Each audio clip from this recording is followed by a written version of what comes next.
Hello, hello. Welcome in, welcome in. I'm here for my once a week stream. Although, some recent changes. The music is always like too loud, but not loud enough. Like, I don't know. Let me turn it down and then do that. Anyways, due to some recent changes in my life, I probably will be streaming like 2 days a week instead of 1. Hopefully starting soon, so that's fun. Going back to what I was more doing before. Hello, Lubix. Welcome. No way! Being from Europe sometimes sucks because it's 2:11 a.m. I'm assuming. Yeah, that does suck actually. That's quite unfortunate. I mean, it's sort of late here, but it's not like super late. I hope good changes. I mean, yes and no. Everything has a good and a bad. Basically just meaning I have more time, which is good because then I can stream more and I can do more things that I'm interested in. And it's bad because I have more time.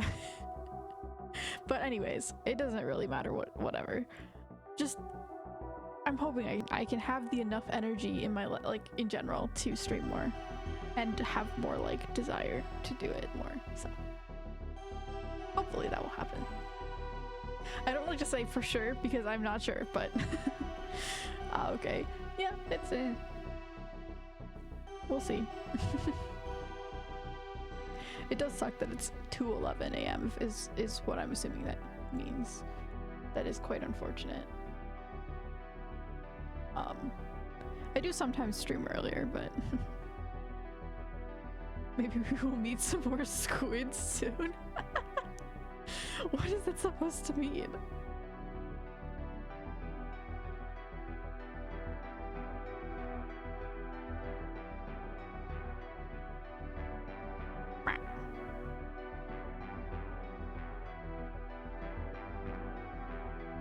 Anyways, weekly Timothy update, my plant. More streams equals more new people? Oh, yeah, okay, I see. Yeah, more people here, I guess.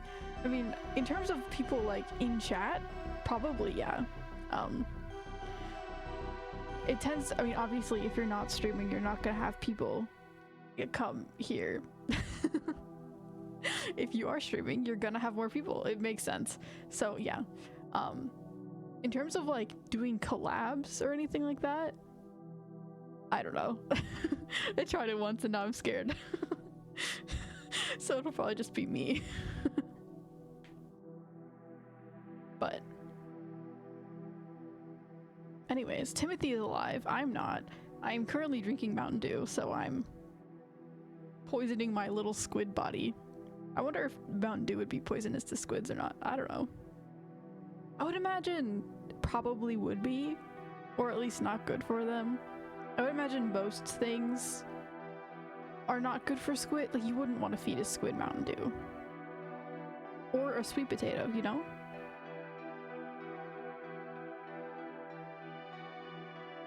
I would imagine they don't eat any plants. I think it's just meat.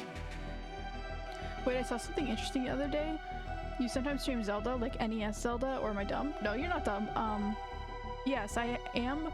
So one of my long-term life projects, I guess you could say, maybe not life project, but like long-term projects for me, is that I want to play every single Zelda game in the main series of like the canonical ones. I don't want to play like spin-offs. Like there's like the Hyrule Warriors one, which I'm like, it's fun. I did play, that's the reason I know it's a spin-off, and the reason I know it exists is because I did play it when I was younger. And like there's other ones, there's a lot of other ones, but I just want to play the main ones. So I am still currently on the first game since I haven't been streaming it much. I think I've probably streamed it, I think I've streamed it like twice so far, but that's mainly just a product of the fact that I'm not streaming very much right now. But I do want to keep, I will keep playing it slowly. The goal is to get through every Zelda game eventually. I have played, cool, I'm an NES fan in general. It's fun. I like a lot of honestly, a lot of the older games are fun. I'm not a big fan of like the NES Mario stuff. Honestly, maybe I'm just not a big fan of Mario in general. I really love 3D Mario games. Sorry. It's always because, okay, I'm not gonna lie, I don't talk to people much. So when I stream, I'm suddenly like, oh, I have to actually talk? And so my voice doesn't work. I mean, like, I do talk, but like, you know. Yeah.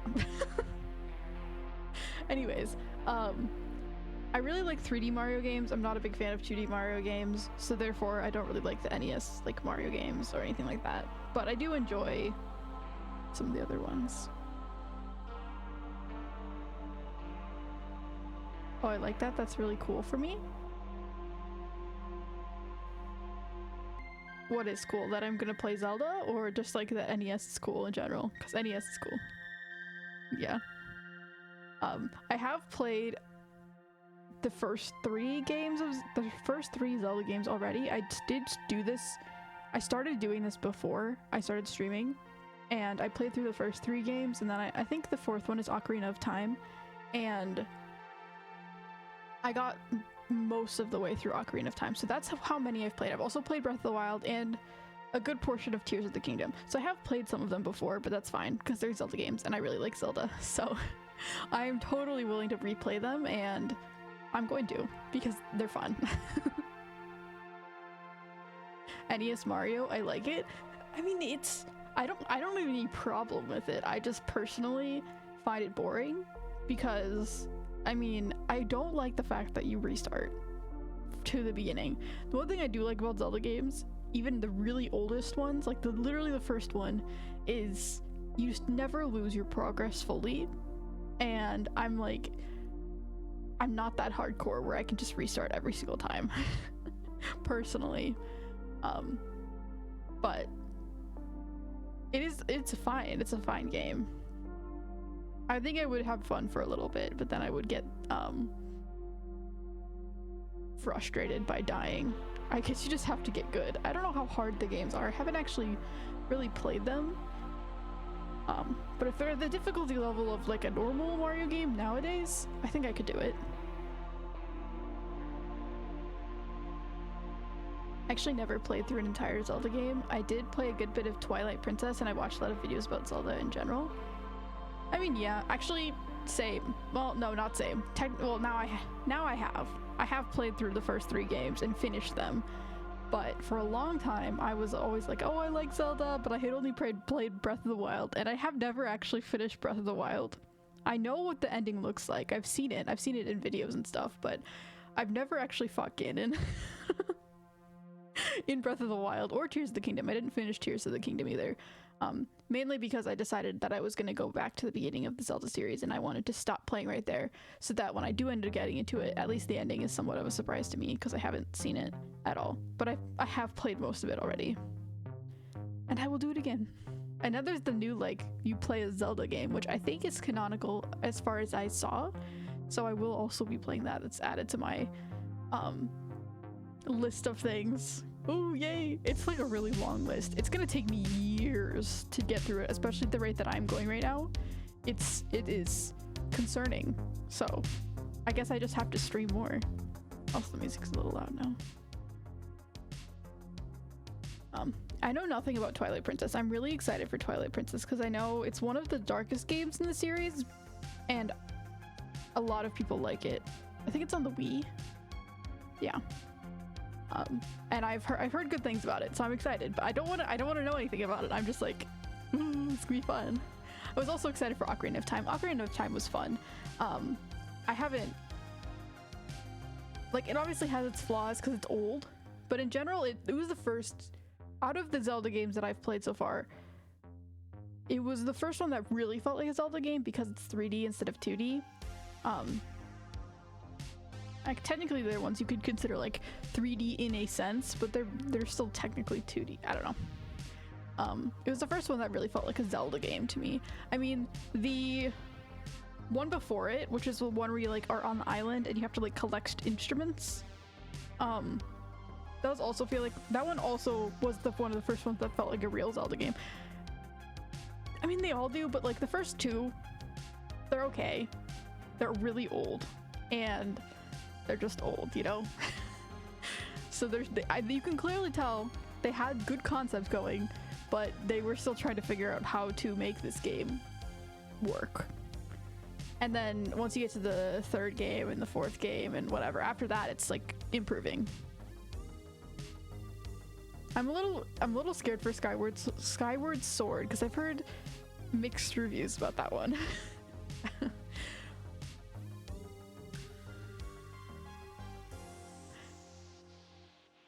I gotta say, Twilight Princess is some of the coolest shit I've ever seen. I also started Ocarina of Time, but I gotta say, the feeling of Twilight Princess is just something so unique. Now I'm even more excited for it. I've heard so many people like it. I've heard so many people think it's like their favorite game, and I just never played it. I'm honestly, at this point, I'm glad I never played it because now I can get to experience it for the first time, but I'm like, ooh, it's gonna take me a while to get there though. Like an embarrassingly long amount of time. I mean, the first Zelda game honestly is fairly challenging, hence why I sort of have gotten stuck. I mean, like, I'm not stuck. I'm sort of just at a point where it just takes a lot of tries for me. And I'm not like a crazy skilled, amazing gamer who like can do everything perfectly. I would say I'm a fairly average level, so it can take me quite a while to get to beat things when they get harder. Like that one Hollow Knight mini boss wasn't even an actual boss. The actual bosses are easier than that one mini boss that I took literally like 5-6 hours to beat, which is insane. I had an easier time with like the first level of the Colosseum. To be fair, the first level of the Colosseum wasn't that bad, but still. NES Zelda is a weird game though, like really weird and confusing. Yeah, I honestly don't remember. I think both. The first 2 games are both on NES, right? As far as I remember. It's like Zelda 1 and Zelda 2. Or was like Adventure of Link. Yeah. The first Zelda game I honestly, I don't think the first, like, it is weird.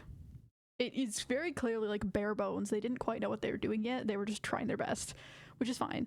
But I don't think it's honestly that confusing. Like, you just have to be willing to wander around and not know what the heck you're doing. And to be fair, knowing how Zelda games work already does help. Having some type of guide or map does help.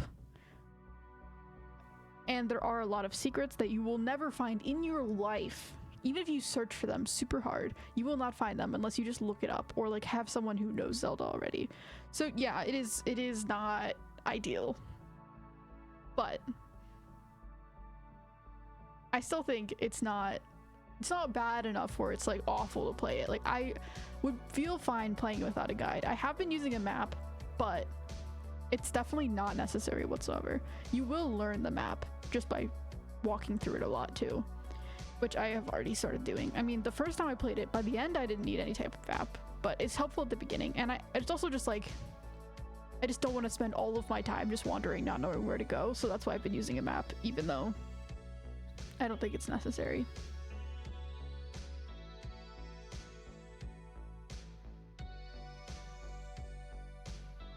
Twilight Princess is really dark. It has a great vibe and crazy characters and story. Many people complain at the very long beginning, but indirectly that makes it better. I think I've seen what Twilight Princess Zelda looks like. Honestly, yeah, I'm completely blind.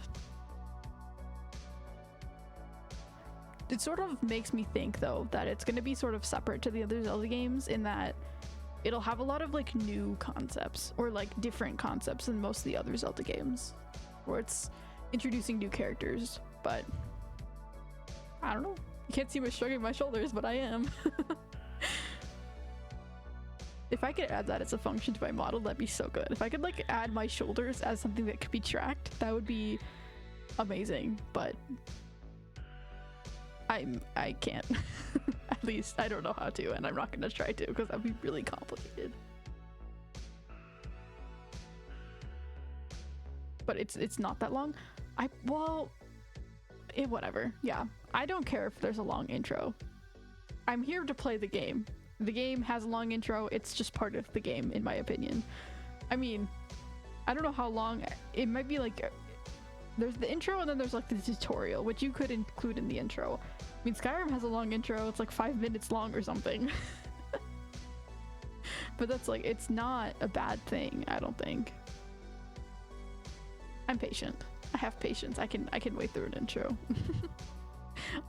And also, like, you can't hate a game just because it has a long intro and then the rest of the game is good. Like, that doesn't make any sense.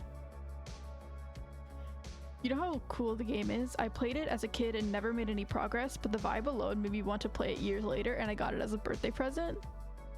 And now that I'm older, I can actually play it. Yeah.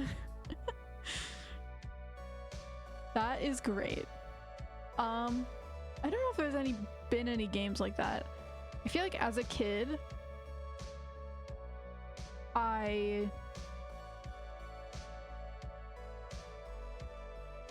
what games did I even play as a kid? I don't even remember. I played a lot of like Mario Kart. Oh yeah, Mario Galaxy. Oh, I love Mario Galaxy. It was so fun. I mean, I think it's a lot of nostalgia, but it's also just a good game. Like the Luna, the stars are so cute. And a lot of the enemies and everything are so cute. They're adorable. I love it. That was a game though that I really liked as a kid. That I mean, maybe not as a kid. Depends on what you define as kid, but I was definitely too challenging for me at the time. I definitely could beat it now, but at the time I could not finish it. Same with Mario Sunshine. Actually, Mario Sunshine is one of my favorite games ever. A lot of nostalgia probably, but oh my gosh, I love Mario Sunshine. I could never finish it. It was way too hard for me. And honestly, I tried to play it again, and I think I've talked about this multiple times, but the Nintendo Switch doesn't have motion or doesn't have pressing controls where it's like sensitivity when you press the back button. Pressure controls, which makes it a lot harder too, in my opinion. But I did try it again and I was like, oh wait, this is still sort of a hard game. No wonder I was struggling as a child. I know it's known as one of the harder Mario games already, but it's just so like good. I love the characters in it, and it's just so, it makes me happy. I definitely, if / when I get it on my hands on a controller that has pressure sensitivity, then I will play it. But who knows when that will be. No promises.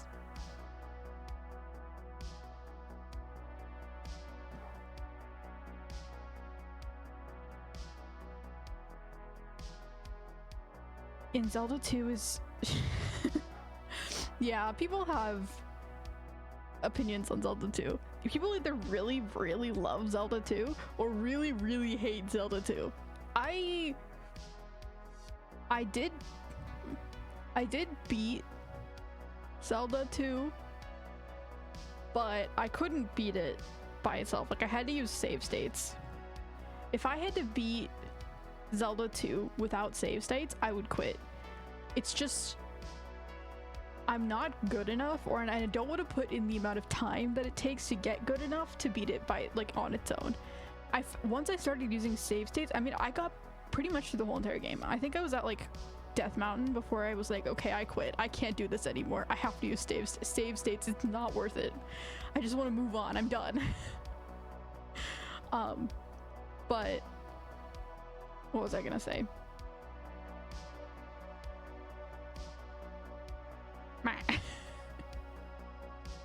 But once I started using save states, I did find it more enjoyable and more fun, and I do think it's a fun game. Despite the fact that I would agree with what I've heard from most people in that it doesn't really feel like a Zelda game. It's not, it feels more like, I don't know, like a Mega Man game or something like that. It's just like a platformer, but it doesn't really feel like Zelda. But I still enjoyed it. I personally found it fun with save states. And so when I play it, once I finish the first Zelda game, it is the only Zelda game that I am convinced that I will not beat without save states, or at least do not want to put the time in. Therefore, I will be using save states when I do play it on stream as well, because I don't care. I simply do not have the time or energy to care. I'll try for a while without them, but once it gets to the harder sections. Actually, when I first played Zelda 2, I mean, I wasn't young, but it was like, I don't know, 7 years ago when I tried it, because my uncle had an NES, and I was like, oh, okay, sure, I'll try and play it. I was so confused. I didn't even get past the first area because it was just so confusing, and there was like no explanation on how to play the game at all. Once I came back to it last year and tried to play it, it made so much more sense to me, so I might have just been like, you know, like, I wasn't that much younger, but like I just wasn't able to comprehend how it worked. But I was able to understand it much better the second time I played it. But it's definitely not clear. It definitely doesn't make sense.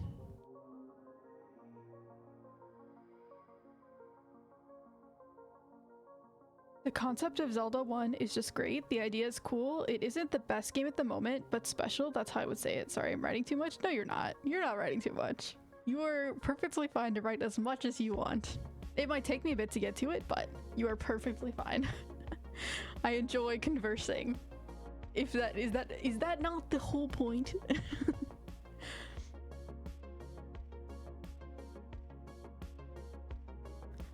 But yeah, Zelda 1 has a great concept, and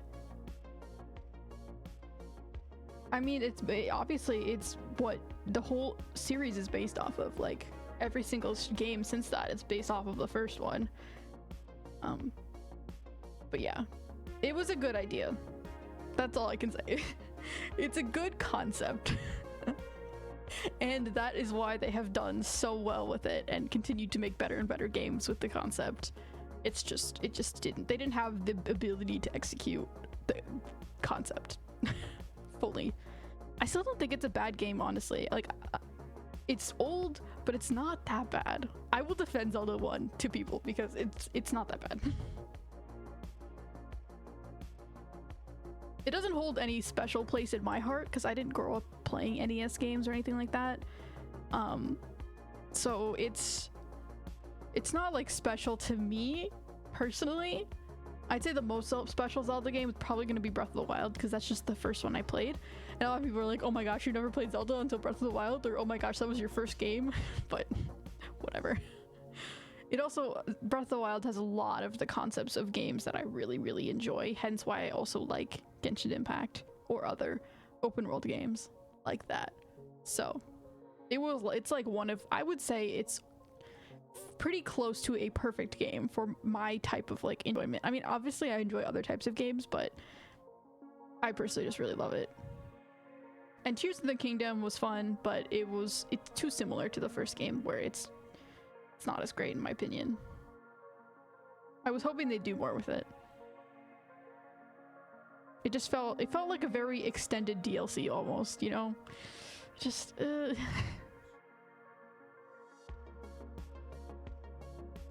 You know what's cool about Twilight Princess? It doesn't try to be the Zelda game. It's just a Zelda game. But just one great Zelda game, and that is great at the core. That is great at the core Zelda elements, and especially character building and storytelling. You will understand as soon as you play it. I'm so excited. In 2 years, once I play Twilight Princess. Here, let me see. Oh wait, this is probably gonna, I don't know if this is gonna kill my model. 1 second. Okay, it did. Let me just check. I do have a list of all of them.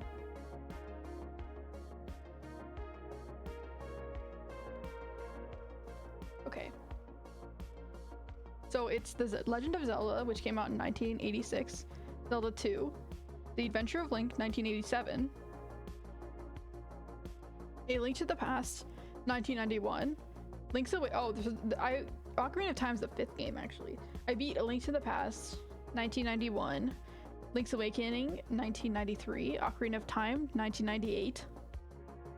Majora's Mask, 2000. Oracle of Seasons and Oracle of Ages, 2001. Wind Waker, 2002. Swords Adventure, 2004. The Minish Cap, 2004. They came out with a lot. Honestly, they come up with games really fast. It's like, how are you, with just like a year? 2 years? Okay. Crazy. Phantom Hourglass. Wait, is Twilight, oh no, Minish Cap 2004, Twilight Princess is 2006, and it is the 1, 2, 3, 4, 5, 6, 7, 8, 9, 10, 11th game on my list, so yeah, that's gonna be a while. Phantom Hourglass 2007, Spirit Tracks 2009.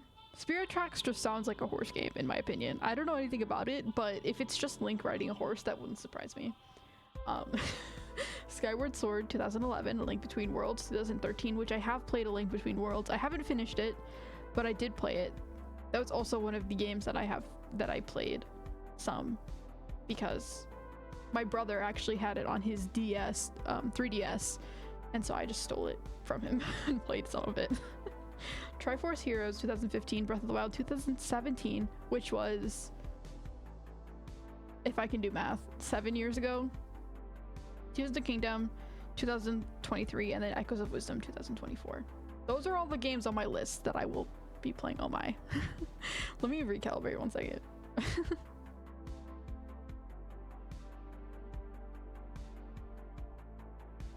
There we go.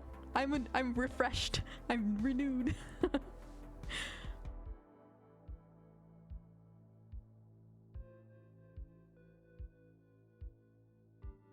But yeah, honestly, sometimes the best things in regards to like Twilight Princess, and sometimes the best games that come out, sometimes the best material that comes out, is when people aren't trying to make it special. They're not trying to make it special. They're not trying to make it the best. They're not trying to do anything crazy or new, and they just end up being amazing because they're not trying to fulfill anything.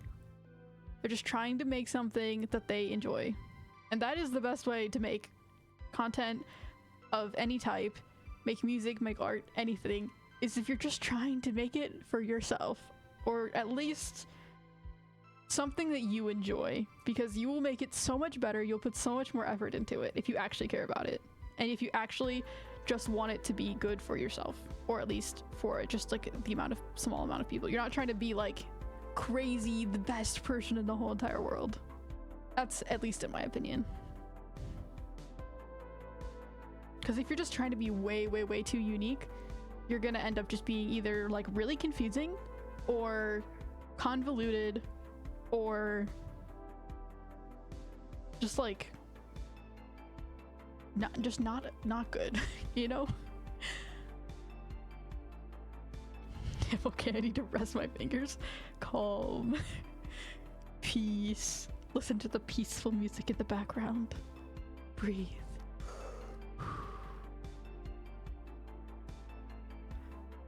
What is it? What's the... Nope, that's the wrong thing. Oh, I need to... Nope. Nope. What is it? I don't remember my toggles. Why would I remember my toggles? Oh, there we go. Relax.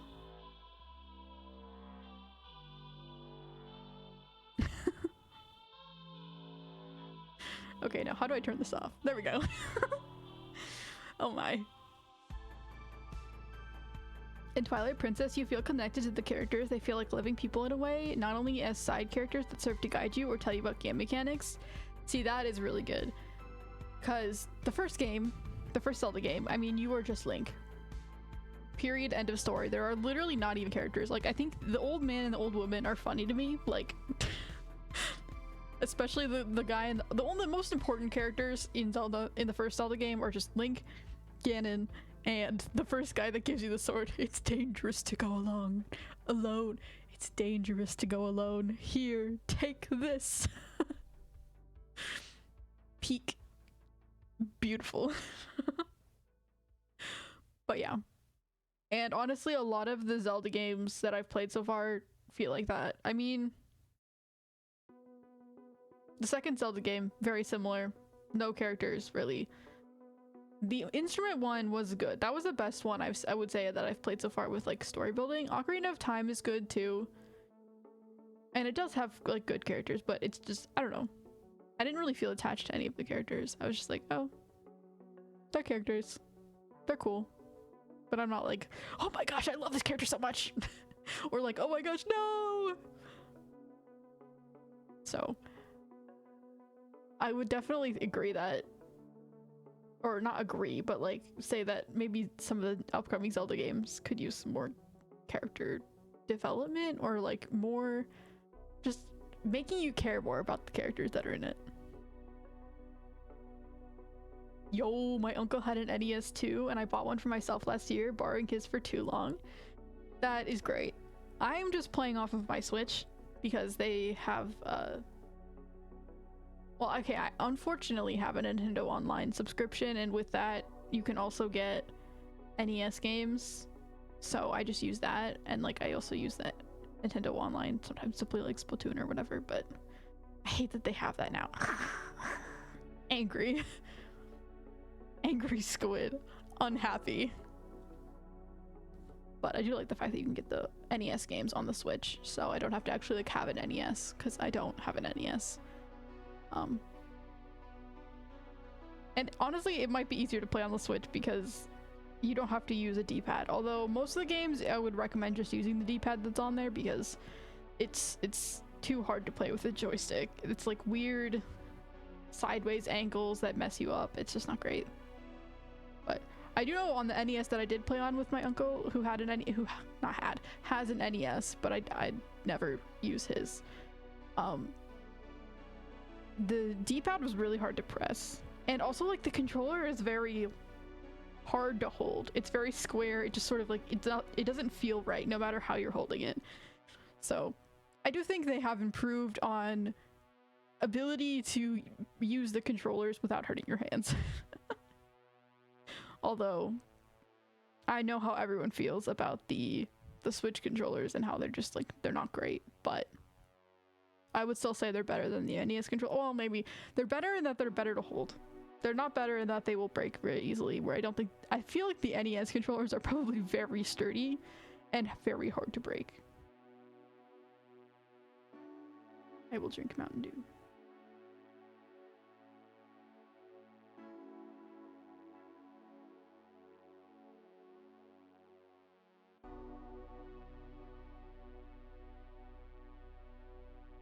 I'm at this Mountain Dew I've had for probably like a month. It's in like those big bottles. It's like a liter or something, or maybe like 2 liters. I don't know how big they are.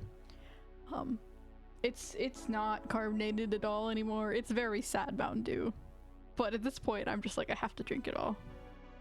And I was like, I'm pretty tired today. I'll drink some Mountain Dew at nighttime so that when I have to go to sleep, I can't. But maybe I'll be a little more energetic for here. So the other one is not bad. It is solid. I would just say too big of a concept for NES, maybe. True. I think if they didn't have as many limitations as they did for the first game, it would have ended up more like the instrument game that I still. What is that one?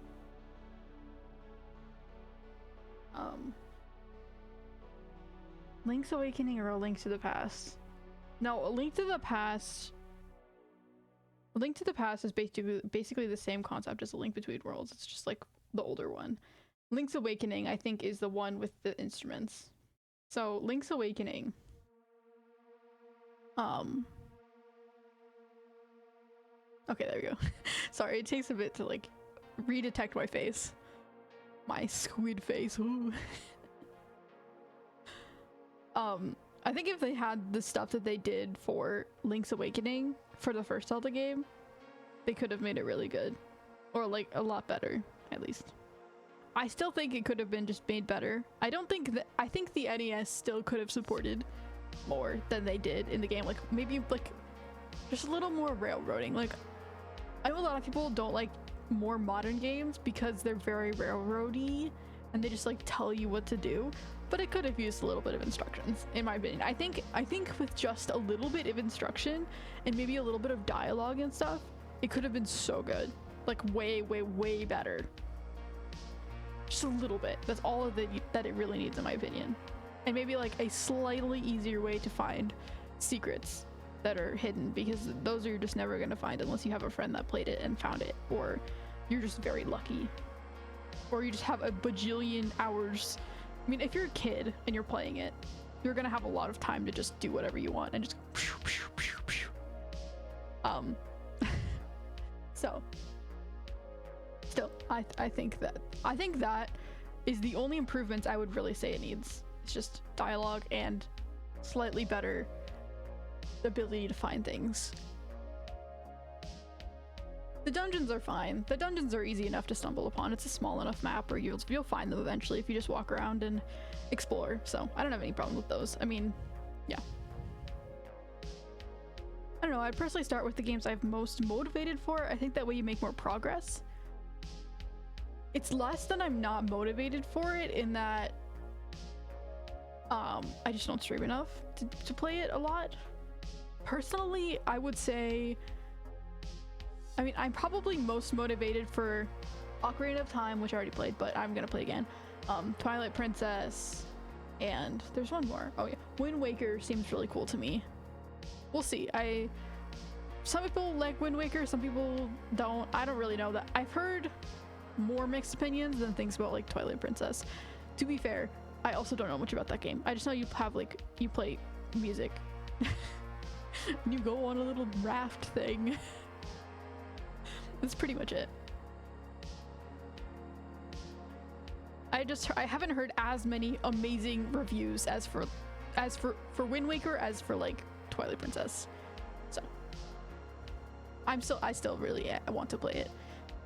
But I'm just going in the order that it released, because then you get better and better games. Maybe not better and better games, but like it's fun to see the progression of how the game has progressed and how they like the concept. Because one thing that's really interesting is that for when I first played Breath of the Wild, or even when I played Tears of the Kingdom, because I hadn't started doing this yet, I didn't know about all of the concepts that had been used in all of the games so far. Like I didn't know they were constantly using the same concepts, or like improving on the concepts, or like evolving, you know.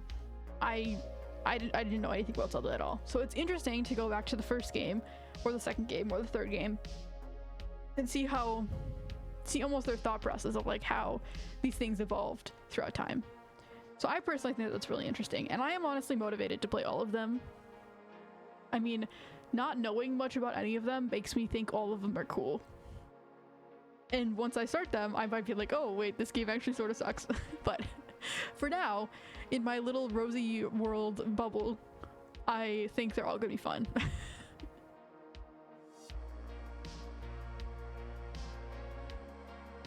And also, if I started with the games that I was most motivated for, I don't think I'd ever finish the games that I wasn't motivated for. Because I just played the ones that I'm most interested in and then be like, okay, well, I don't really feel any reason to play that other one. But now it's like, I have to play all of them. That's just my reasoning. It's mainly just because I like to see the progression of how it evolves throughout time. I want to tell you something about something, but I'm waiting until you read all this. I have read all of this. Now you are free to tell me something. Yeah, you're right about the Zelda 1 stuff. I'm glad you agree. I'm sure most people would agree with me. It's honestly, it's a pretty solid game. I really don't think it needs that much improvement. Wind Waker is cool. It's a cool concept. I mean, I did find it interesting when I played Link's Awakening that... I'm sorry if you can hear my dog. When I played Link's Awakening, there is that concept of like playing the music or the instrument. So I was like, okay, they obviously got either... I think Wind Waker is very similar, so they got this idea from that game, which is something that I learned, was interesting. But I'm like, how is Wind Waker going to be different from Link's Awakening? And that might be just really naive and ignorant of me because I just haven't played any of the game or don't know anything about it at all. So it might be so completely different that I'm just like, why are you even making this comparison?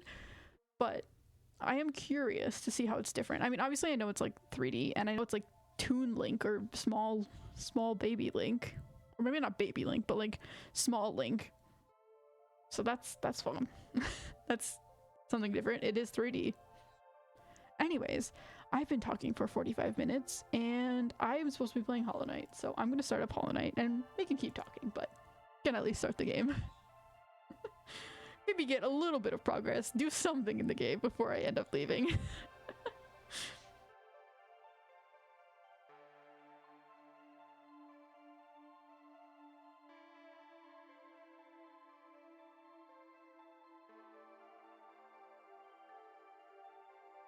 Okay. I don't know how people switch over so seamlessly. I just can never do it. It's too complicated. Okay, game capture, knock Genshin Impact, Hollow Knight. Yay! Okay. And move my... it doesn't... No, it's fine. Okay. I don't remember what I was doing. It's been a bit since I played this, and I will have to get used to the controls again, as always. Oh, I was trying to get through that... Okay, I remember. I was trying to get through that spiky area, which is basically... Oh yeah, and I was talking about like Celeste, because I played it like the first area of Celeste, and I was like, oh my gosh, wow, this is... If I can clear the first area of Celeste, I can surely clear this spiky area. I remember. Okay. So X is attack, Z is jump, C is dash. Okay. It's pretty much, you don't need to do it. You just need C, and S is hold down. Yeah, okay. You pretty much don't need to attack in this area, so I don't need to know attack. It always just takes a bit to get used to again. Okay, yeah, I should have expected that. I don't know why I just ran into the swords. Okay, don't know why I'm telling you this now, but like I said, I really like the NES. This feels very dangerous. Wait, did I just make a loop? Okay, anyways, I really like the NES, and I don't only like to play the classics, but also dive deep into the world of hidden gems and old games that not many people remember today. So my uncle had a lot of cool stuff, but I always remembered one weird game that I never really understood. For some reason, it was stuck in my brain, just a yellow game box with feet of a person that is seemingly jumping, and the text is low G, man. I have never heard of that in my life, but I like the thought. I mean, it makes sense. Okay. You have yellow feet, jumping, low gravity. And now years later, I play it often. It is really is a hidden gem. Even back then, not many people knew about it. What's it about? Like, what happens in the game? Or like, what is the main type? What type of game is it? Is it like a platformer, or is it like...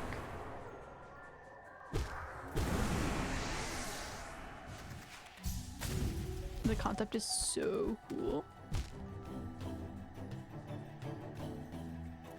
I'm now I am now curious about it. I mean, it's, if I heard that name and I just was like, okay, the concept in my mind is just a platformer with low gravity, but I'm sure that's not just it if you think it's really cool.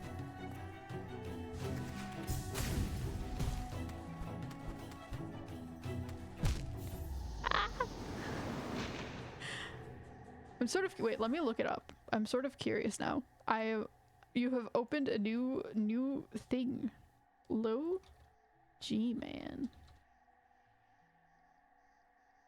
NES. That is an interesting game cover. Okay.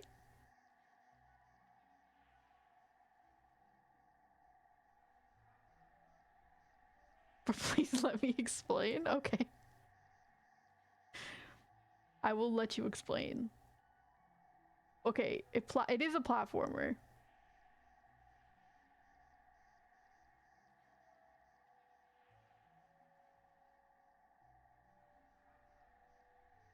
A lot of people had a lot of opinions about it at first, but then retrospective commentary has been mostly positive.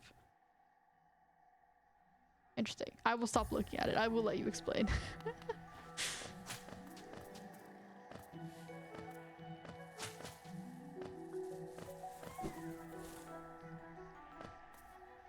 I'm curious. I highly doubt that would be on the NES Switch store thing that they have. But I'd be sort of curious to see if it was. If it is on there, I wouldn't be against looking at it for a bit. I mean, not today, but some other time. And just seeing what it is.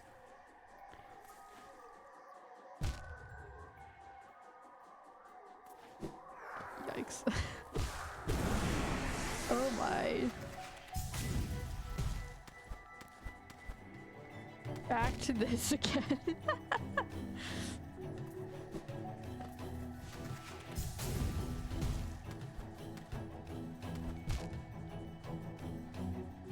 This is theoretically, well, I guess it's not because I do have the super dash now, but this is theoretically a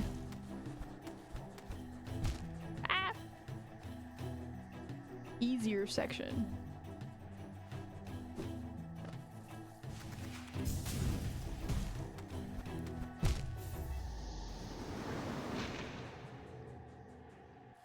Also, if you like older games, you might want to go check out Bunkum's channel. I know he's not here right now, but he doesn't play NES games normally, but like older, more wacky games. Just give him a little shout out. He hangs around here sometimes.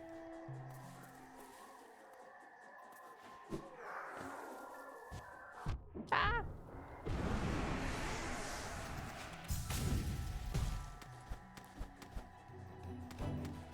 I still think this plant area in Hollow Knight is probably my favorite. Maybe I'm just a big plant lover. No! No! I'm so close! Oh, and there's still more. Oh my, this is gonna take a bit for me to get. I'm not that worried though, because I don't have to worry about losing my geos, probably because I already lost them beforehand.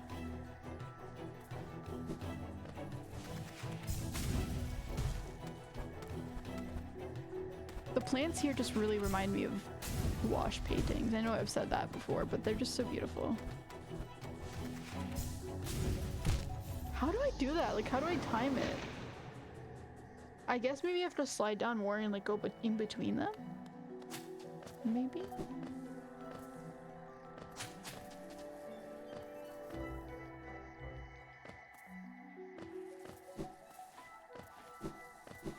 Ah, no, no, no. Okay, I'm fine. So the game starts with this really epic music. Epic.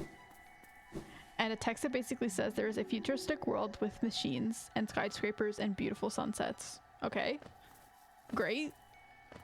I like sunsets. Maybe not machines and skyscrapers, but close enough. And then they came. Ooh. Seemingly alien life invades the world. Ah. enslaves the people and controls the machines. So you, the low gravity man, are sent to save the world. Okay. Basically, you can basically jump high. You got a freeze gun and a spear to kill enemies. Okay. The freeze gun spear combo is definitely an interesting one. Normally they tend to stick with like a gun or a spear, not the freeze spear, but I'm not gonna lie, it sounds fairly simple concept, but you can do a lot within a concept, so. You can collect items and even vehicles from, ooh. Collecting vehicles from enemies is fun, especially for an older game. Different weapons or anti-gravity material. That seems, for an NES game, that seems really complicated. Being able to like, especially like the thing with vehicles, like taking the vehicles from the enemies, that seems fairly impressive. And like being able to switch weapons as well. I mean, I'm maybe not switching weapons, but you know. The game is very difficult. It has cool level designs and interesting bosses. It seems...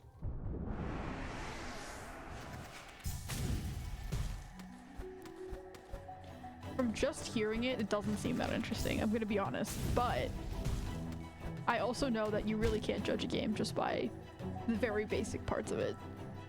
So I will take your word for it in that it seems cool.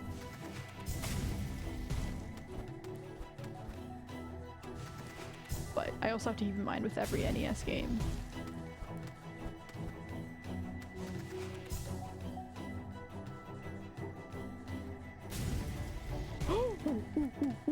Yes!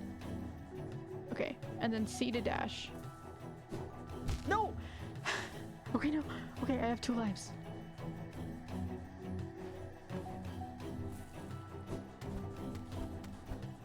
No, why? Okay, okay.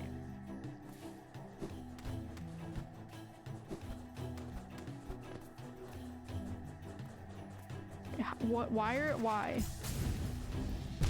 Oh. Okay, I understand. I get it.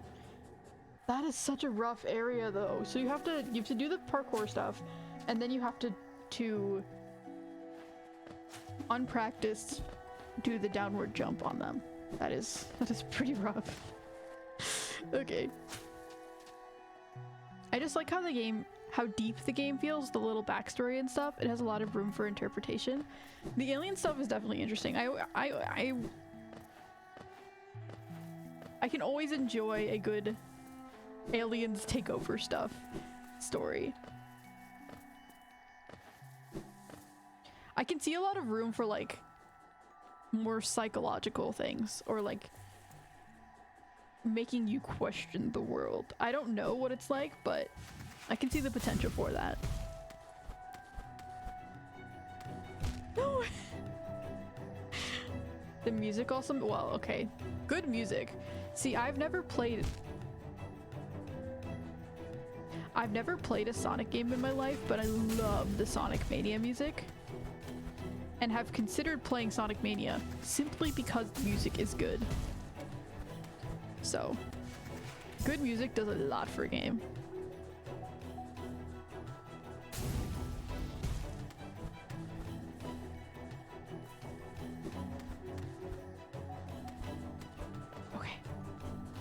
3 lives to try and do this.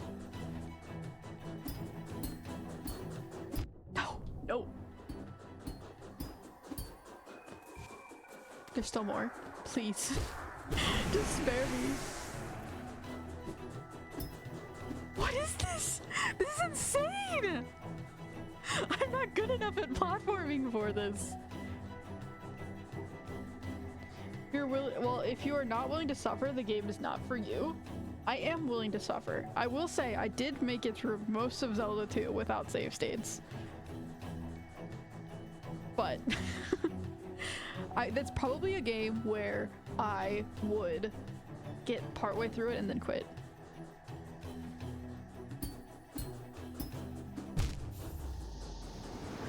But I'm not against playing a game just because I don't think I can finish it. I can still play a game. If it is on the NES Switch store, I will look at it.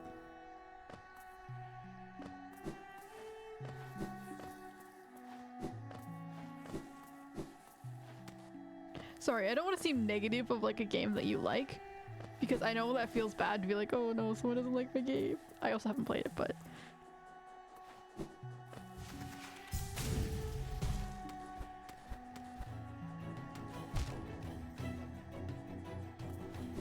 I can see the potential.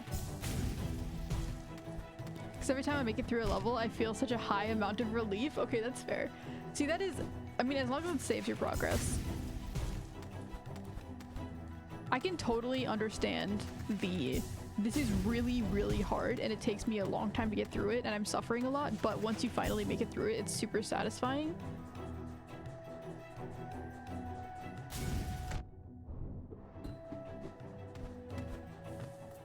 I can totally understand that. The only reason I really don't like doing, well, specifically going back to Zelda 2, because honestly I haven't played that many NES games in general. As in, I've only played Zelda NES games pretty much, except for some of the Mario, NES Mario games. I mean, I've played the original one. But from my frame of reference of the Zelda game that I have played, Zelda 2, the reason that one is really hard is because it resets you back to the beginning every single time. Not the very beginning of the game, but the beginning area, so you have to do all of the parts over and over again to get back. I don't play to finish it, I just play for the sake of playing and trying to get better, and that's so fair.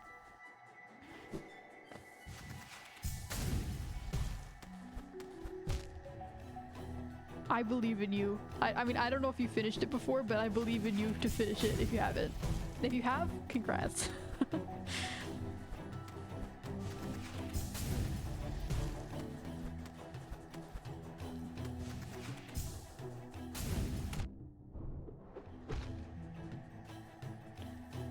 What's it like? What? I mean, I guess this game sort of, I mean, this game isn't that hard. The only reason I do badly in this game is just because I'm not good at it. But this game sort of feels like that, where it's like you just have to keep redoing the same section over and over and over again, but you do continue improving, and eventually I have confidence that eventually I will make it through. It does feel very satisfying to finally finish it. Except I would imagine that game is definitely harder than this one.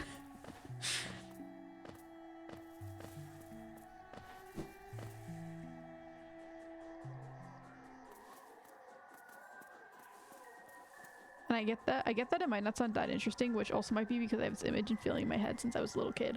Honestly, I feel like that is a lot of games, or like older games, is a lot of older games. I would say a lot of older games do have good parts of them. Like, they genuinely have parts that I'm like, wow, this was a very good decision to put into the game. But in general, they're just not as good as you remember them as a kid. Or at least like the feeling that you have as a kid. And I would say that's generally most older games.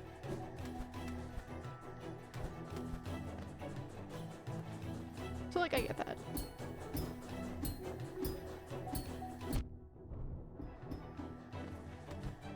Like, I mean, I know a lot of people love Mario Sunshine, so it's probably not a good example, but I definitely do go back to Mario Sunshine. I'm like, wow, some of the stuff in this game sucks. Like, it's awful. But I have a very fond memories of it, so I'm personally like, oh my gosh, I love this game so much, and I don't find anything wrong in it, despite the, well, I do find stuff wrong with it, but I can look past a lot of the things that might have bothered me if I was playing it for the first time.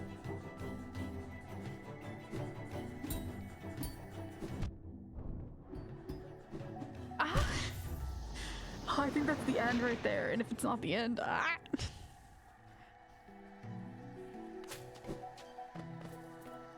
And then I probably should not be jumping through that area. I keep getting hurt there.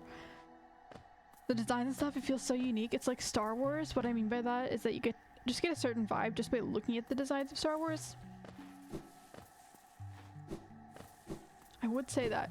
I do think the Star Wars, yeah, I get that. I mean, low gravity man, where you're controlling machines and you're like exploring an alien place, honestly sort of does feel like the vibes of Star Wars. And like maybe not the exact thing, but like, and I know what you're saying is the designs feel like unique, but I could also see how it might have just the vibes of Star Wars in general.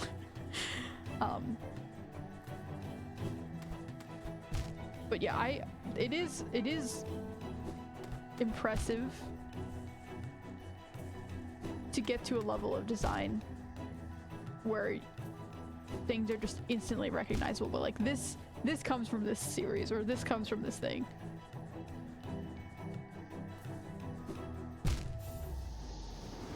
And it's hard to do, and a lot of games don't do it.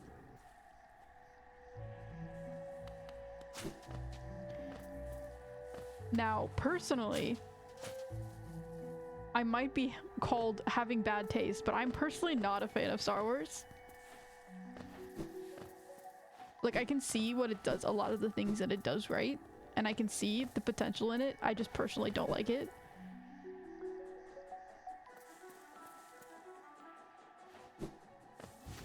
So that might also sway my perspective a little bit in terms of Star Wars. And I still get the feeling every time I play, you gotta know, back then as a kid it was just a feeling, but now I can really play it and enjoy it. I mean,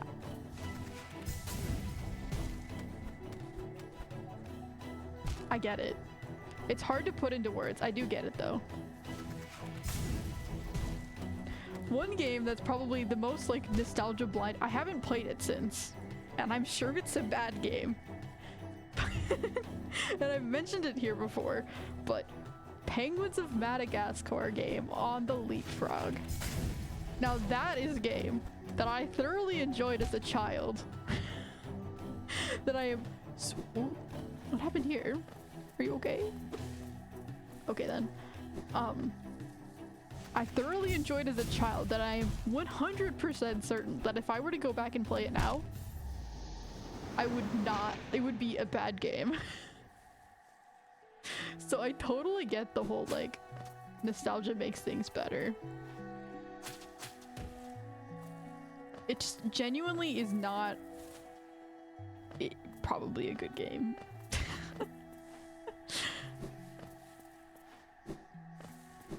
It's so nice to be able to come back to something that you couldn't do before and then suddenly be able to do it. That's how I feel with Mario Galaxy. Is like when I was younger, I really couldn't. I loved the game and I loved the characters and it was like super fun, but I could never finish it. I couldn't even get like to the end area even. But I just really liked the way I just liked it as a thing that existed.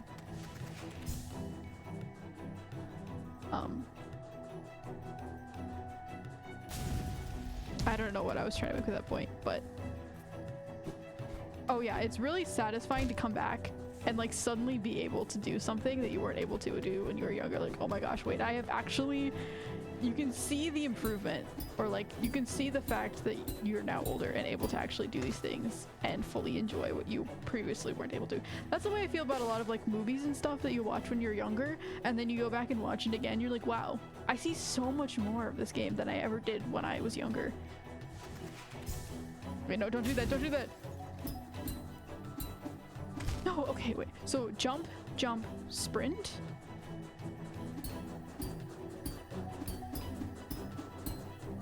Okay.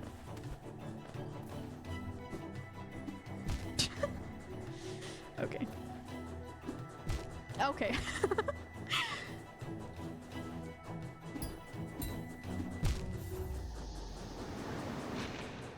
Let me drink the rest of my Mountain Dew in sadness.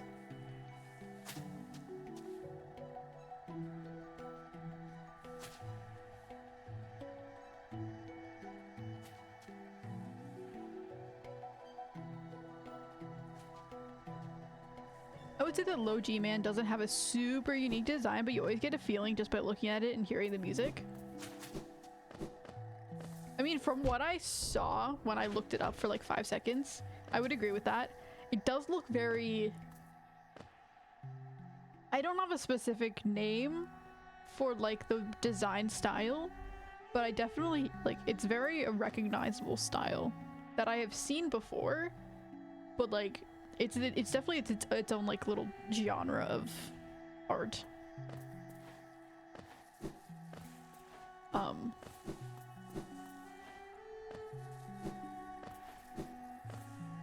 But then you add the music in and yeah, you can...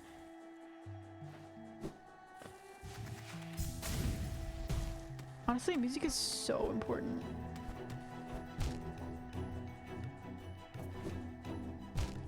Like, as much as I really like Hollow Knight so far, I would say, and the music is good,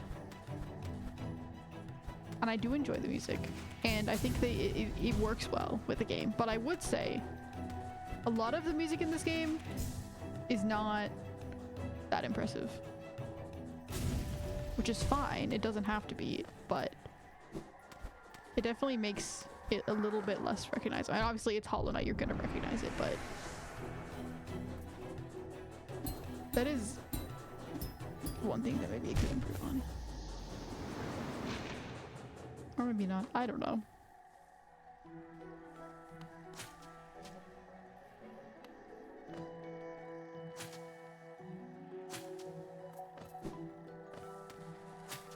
I would say the most influential piece of space media, or like, I guess Low G Man would probably be considered space, but would probably, for me at least, would probably be The Martian.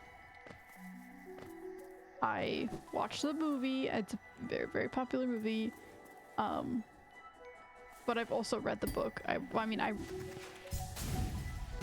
technically, yeah, but it's been a while. I would say that was probably the most influential piece of space media in my life, if you're talking about like space.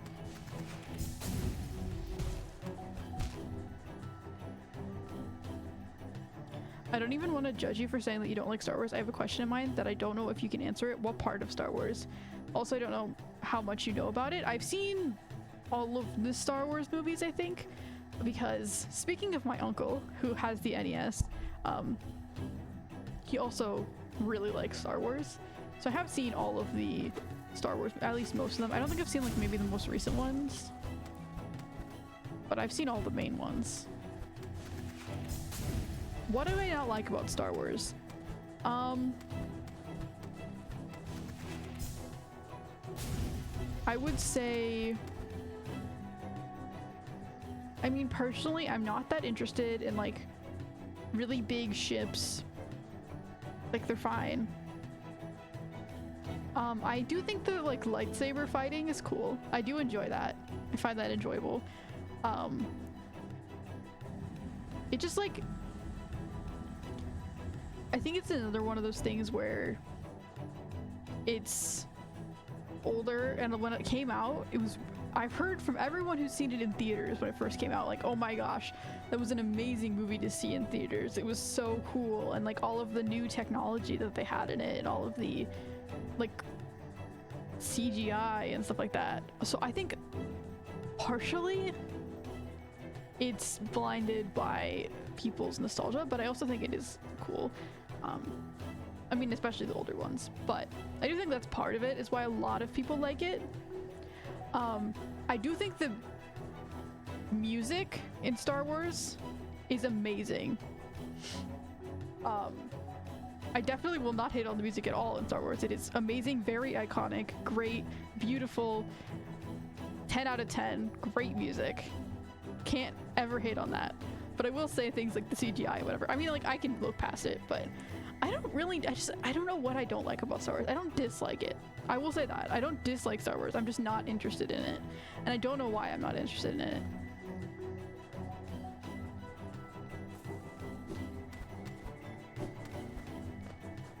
And it's like the characters are cool. I like the music. I like the characters. I'm not that interested in like big ships.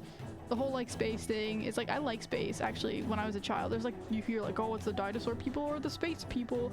I mean, I like dinosaurs and space, but I was probably more into space than dinosaurs. Even though I like both. It's just something about it just doesn't appeal to me personally. When I look at a lot of the individual parts, I enjoy it. I really liked, actually, I really liked playing Lego Star Wars when I was younger. I never owned the game, but I used to like get it at the library because they had some games where you could like get like, Wii games for 2 weeks or something at the library, and I would get Lego Star Wars and play that. And I really did enjoy that, but that's because it was a game. Although, it might just be because this is another thing that many people will disagree with me. I don't really like movies in general. So I have a very like skewed perspective in terms of like enjoying things. I don't really enjoy Star Wars. I don't really enjoy movies in general. They just don't most of the time. I don't find myself getting interested in them. I'm just sitting there like, okay, it's a movie, for sure. And this is gonna make me sound whatever, but honestly, the first time I was like, oh my god, like I really like this media, it was when I first started watching anime. Because movies, I didn't really find that interesting. Like TV shows, I was like, I don't really watch TV. I liked YouTube, but like TV, I was like, whatever. I started watching anime though, and I was like, okay, wait, I'm obsessed. So I'm also like, I don't know, I just don't know why.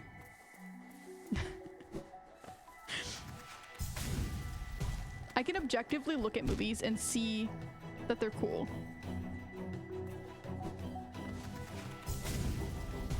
I just can't personally find a lot of like, I can't really get invested in them.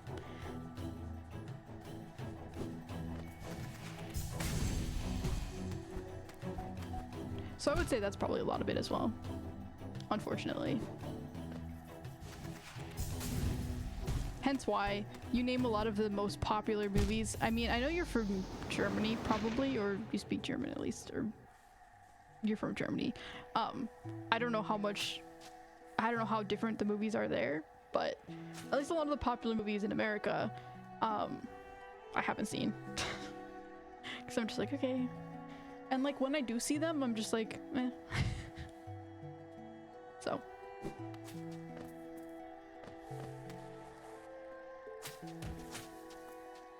But it's not for a lack of people around me enjoying movies, because a lot of the people around me, a lot of my family really enjoy watching movies and TV shows and stuff like that. So I have seen some of them, at least partially. But Star Wars is a complicated topic, man, it is. I mean, I'd be hard pressed to find some piece of media that I'm like, wow, I watched that and I really hated it. it's hard, it's easy for me to find a lot of good things in a lot of media, even if I don't personally enjoy it, but it's really hard for me to find media that I'm like, wow, that is actually just genuinely really bad and I can't stand it. There's not really much. I mean, obviously there's like the clear, like this is just morally wrong kind of stuff, but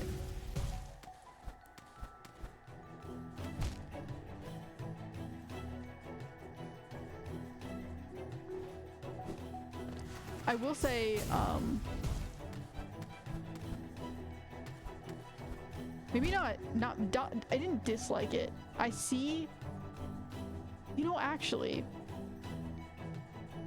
so there's this series of 3 short films, like, I don't know how long they're, like 20 minutes each, 15 minutes each. 3 short films. They're some of the most popular ones that have been released in terms of like anime. But they're like experimental films, and there's like a trilogy of them, and they're older. And I'm sure a lot of people have seen them, or at least maybe know about them, if you're already in that like community of stuff. But the second one, I think, it's about like racing, and he like is in a car. It's like he's like, I don't know. It's hard to explain, and I don't want to spoil it either if you haven't seen it. But that one sort of reminds me of maybe what I would think zero G man, low G man, maybe would be like. Like, I know it's a car. I don't know. It just gives you the same like sort of technology kind of. Now, if it's like that, that would be cool. It's like hard to explain it. I don't know what it's called. And also, speaking of media that I didn't like, those 3 short films are very uncomfortable to watch. They're probably some of the most like I've watched some uncomfortable things, but they have for some reason really got to me. So those might be, I don't know what the name is, but I probably could find it if I really looked into it. But those were probably some of the most media that I was like, wow, okay, that was uncomfortable to watch. But like, I wouldn't say I disliked it. I would just say it was meant to feel that way. So it achieved its goal.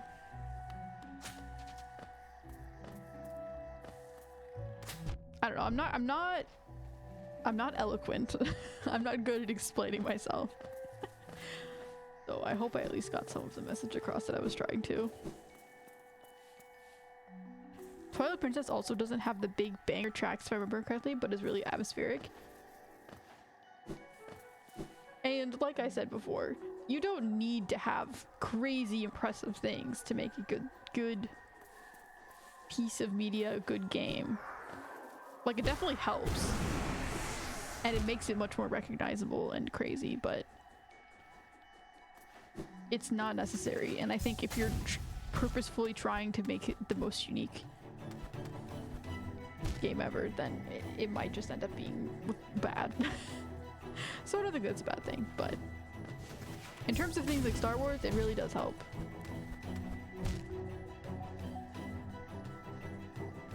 I got 0 in nostalgia. Analyzing it, it's just great. Well, that's good. I know a lot of people love Star Wars, and I know there's a reason a lot of people love Star Wars.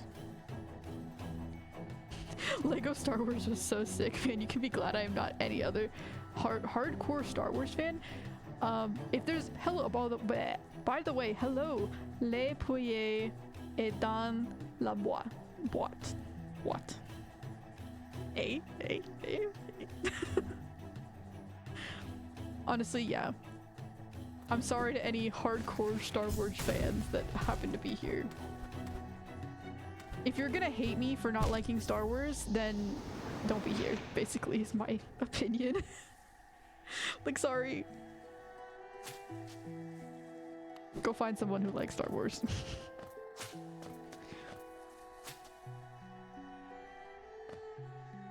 Yippee! Yippee!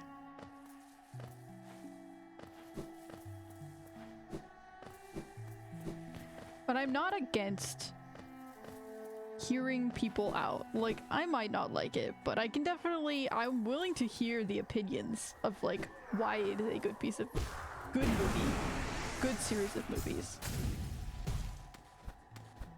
Honestly, so I haven't seen. Never mind. I'm not even gonna talk about that because I just I haven't seen it, so it doesn't feel like it's relevant. But like Jaws, the shark movie.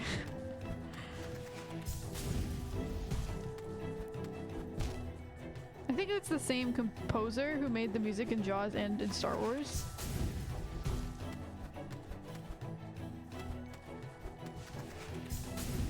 But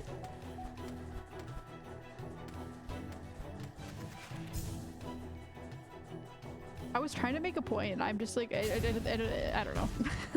Let's move on. But yeah, Lego Star Wars, great game, very entertaining, very fun. I really liked the, what's the one character, the like squishy guy who has like a long nose and people don't like him because he's rude or something, but I can't actually remember his name. It's like Jar Jar Banks. I liked Jar Jar Banks in Lego Star Wars. I don't know anything about Jar Jar Banks. I can't remember anything about Jar Jar Banks, but in Lego Star Wars, Jar Jar Banks was fun.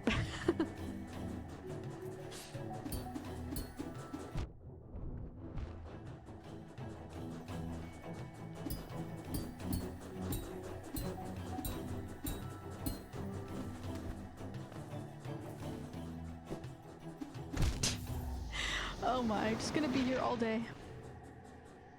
This is what it would be like if I were to try and play an even harder game like Zero G Man or low G Man. But it would be even worse. Cause I'm not good at playing games. I play games, but I'm not good at them.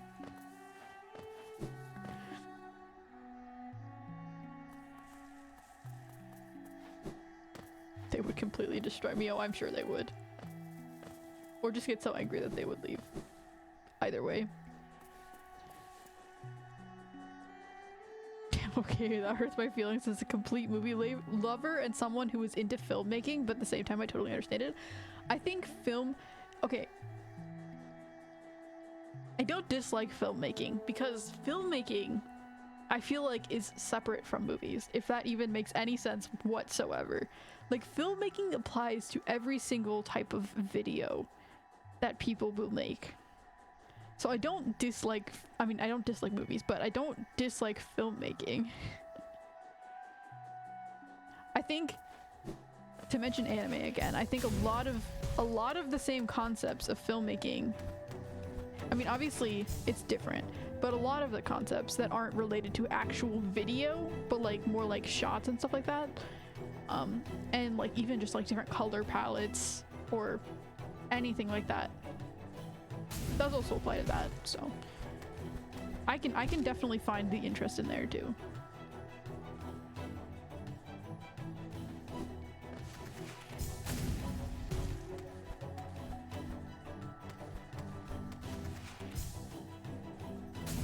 But everyone has their own interests and their own things that appeal to them.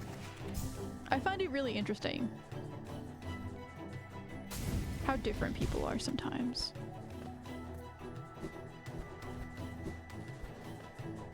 Despite the fact that, like, what makes someone have certain interests? It's very interesting. Interests are interesting. Whoa! Why is one person love Star Wars and the next one is like, wow, that just didn't appeal to me at all?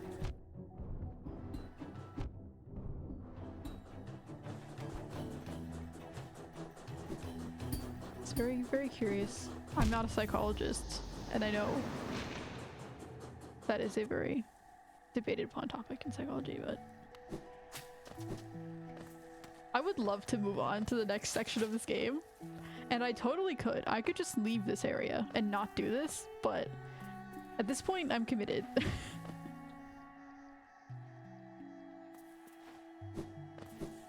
I have to finish this platforming section. Ah.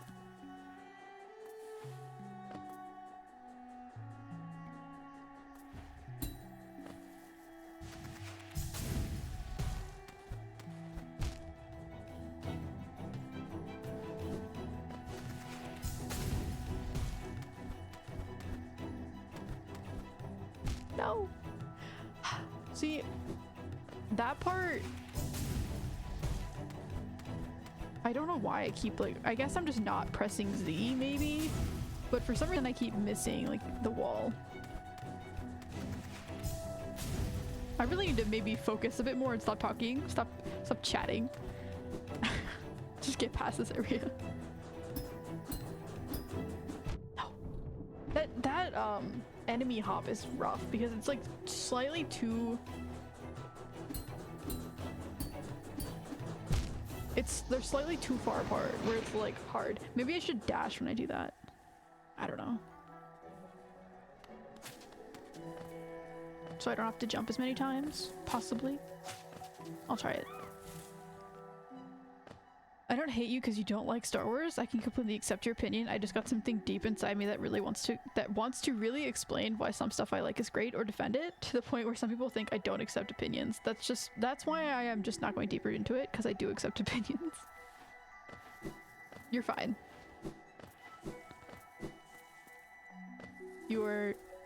I mean, you don't have to go deeper into it if you don't want to. If you do want to, I don't care. I am literally here to play games and chat with whoever wants to chat with me, so it's fine with me. I mean, I can't say I will have much to say about it because I haven't honestly haven't dove into the topic very deeply. So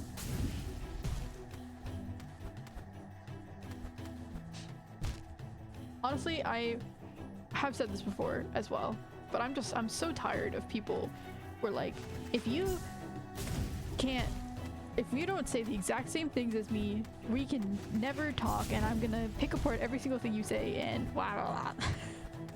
I'm like, can we not have just like a productive discussion?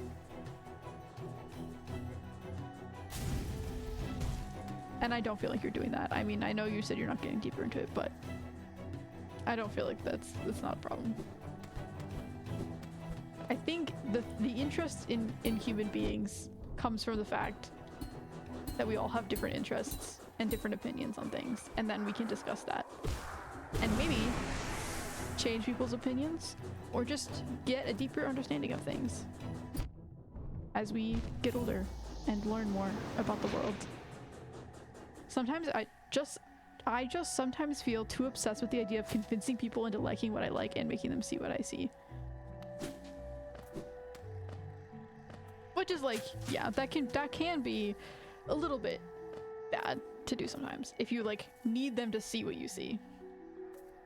But I don't think it's necessarily wrong to also want to defend the things you like. I mean, there are games that I like that for example, Infinity Nikki. A silly little dress up game that came out recently. It's a gacha game. It's nothing crazy, and a lot of people probably wouldn't like it because, I mean, a lot of people like it. It's very popular, but a lot of people probably also wouldn't like it because it's a dress up game and it's a gacha game and it's an anime game. But I still sort of feel the need to defend it slightly because I'm like, it's a fun game.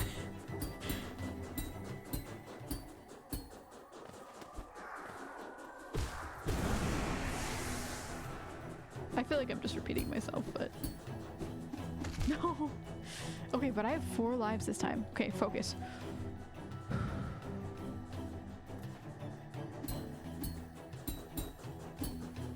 No, are you falling between that crack? Okay.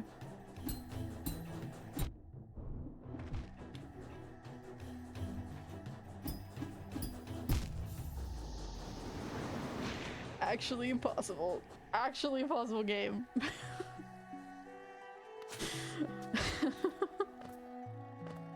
Fine. At least it looks pretty. Coping right now. Maybe because I have no one around me to talk about the stuff. Well, also that stuff is super important for me, which is why I am really emotional about it. I think wanting to defend the things that you enjoy and wanting to explain to other people the things that you enjoy is very natural and very fine. And also partially, you could be more emotional about it because you're not talking with other people about it. So then when you're able to talk about it, you're like, oh my gosh, wait, no. I need to talk about this.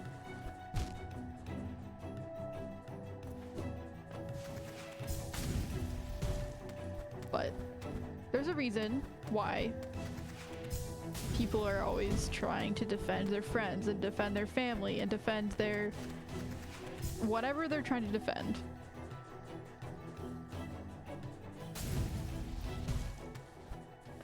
It's because we want to protect the things that we like. From slander. Ah! No!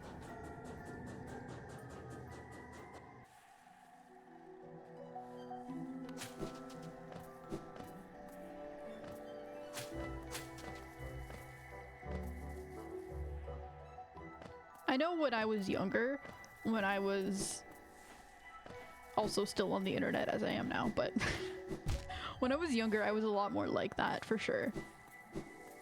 When I was younger, I'm not that old, but I was very like, not necessarily you have to like what I like, but if you don't like what I like, then I can't talk to you kind of thing, which is not a good mindset to have.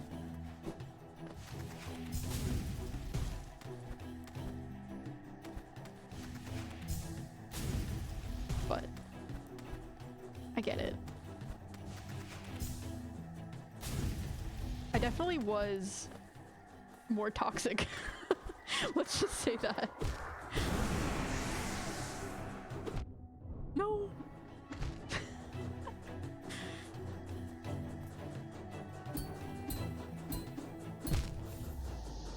Sobbing. Creating puddles on the floor.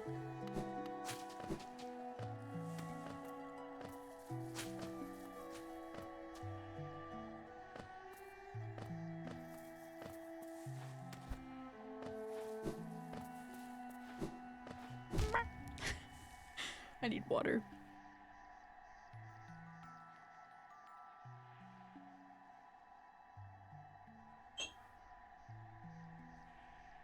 I don't only think it is about defending the stuff. I think it's also about sharing, especially when you are super obsessed and excited about something. I feel like you want to share it and then realizing you can't share it is kind of, yeah, that's fair. I also get that.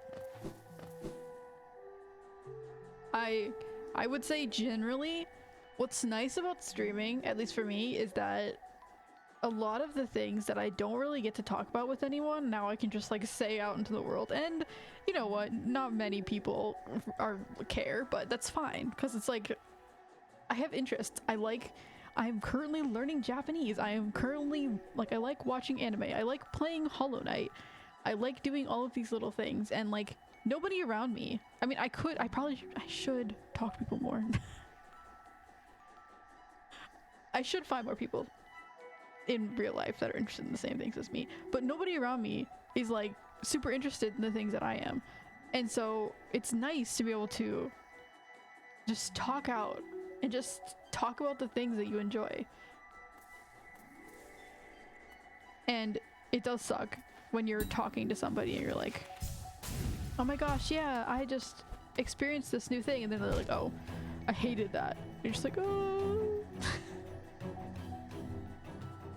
So you do bring up a good point. I agree. It's not just defending. Dude, it really sucks when you watch something or you see something and then you're so excited to tell someone about it and they're just like, yeah, that sucks. And you're just like, way to crush my hopes and dreams, jeez. I get that.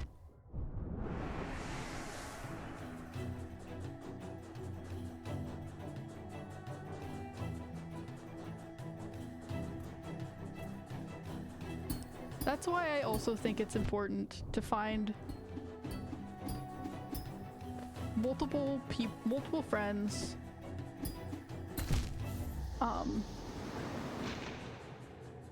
who have different interests. Multiple people who have different interests. Because then you can find, well, the one person that you're friends with might, or one person that you're talking with might not have an interest in something. You can find someone else who does, and that's why the internet is cool.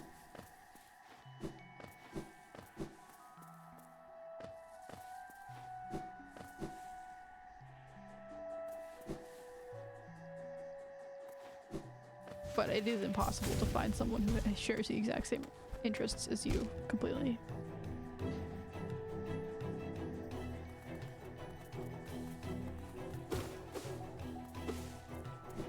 I talked about Zelda before was something that's cool that doesn't usually happen.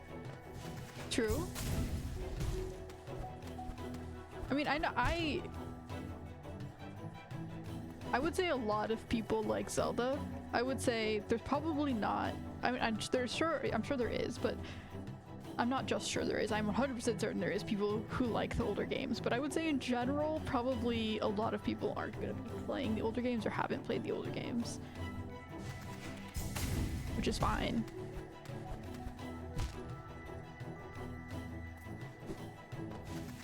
But it's fun to talk about. I can't, I'm just kidding. I can't do this.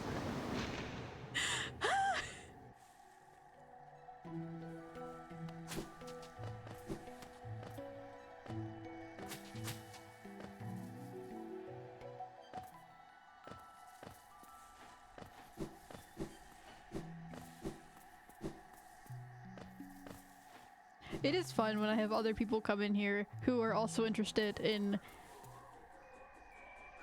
Zelda, for example. You can just rant about, not rant, but just go off about how interesting and great it is, in my opinion. But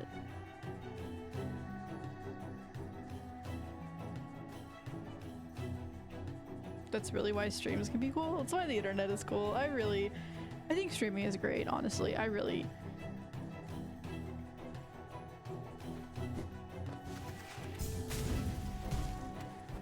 I think a lot of people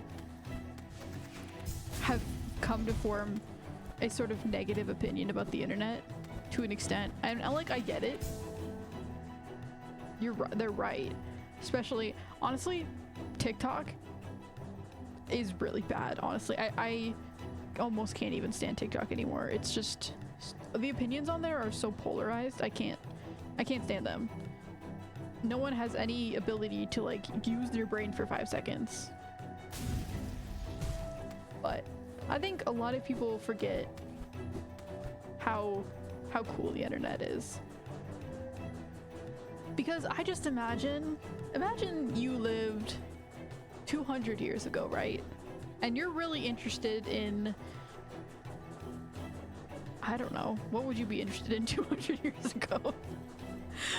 For example, you're just really interested in like something that's maybe slightly more niche than most people, and it would be so hard to find someone who also is interested in that thing. And so I think it's so cool that you can just go online, search it up, blah, blah, blah, boom, other people to talk with. Like, you're really interested in studying slugs 200 years ago. You're not gonna find many people who are very interested in studying slugs, right? Oh.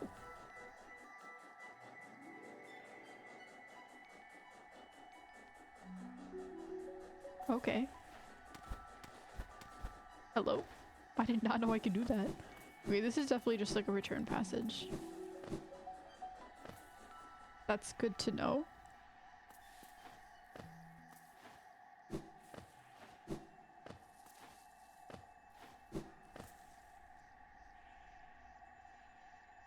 And with being emotional about Star Wars, for example, I meant I love it really. I really love it.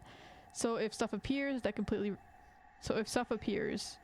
ruins it, or someone who tells me that what you loved for your entire life, spent so much time with, and put so much passion and energy into is shit, it feels more personal than it should. I don't want to, like, again, I don't dislike Star Wars. I just don't like movies in general. And I don't think liking Star Wars is bad in any way. I think it's great to like Star Wars, and it genuinely does have a lot of good parts of it.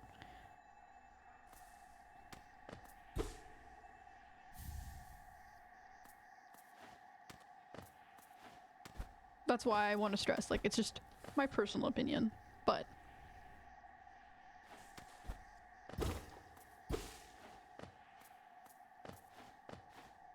I get it. I really do. It can and does sting. As I have experienced many times as well. With other types of things.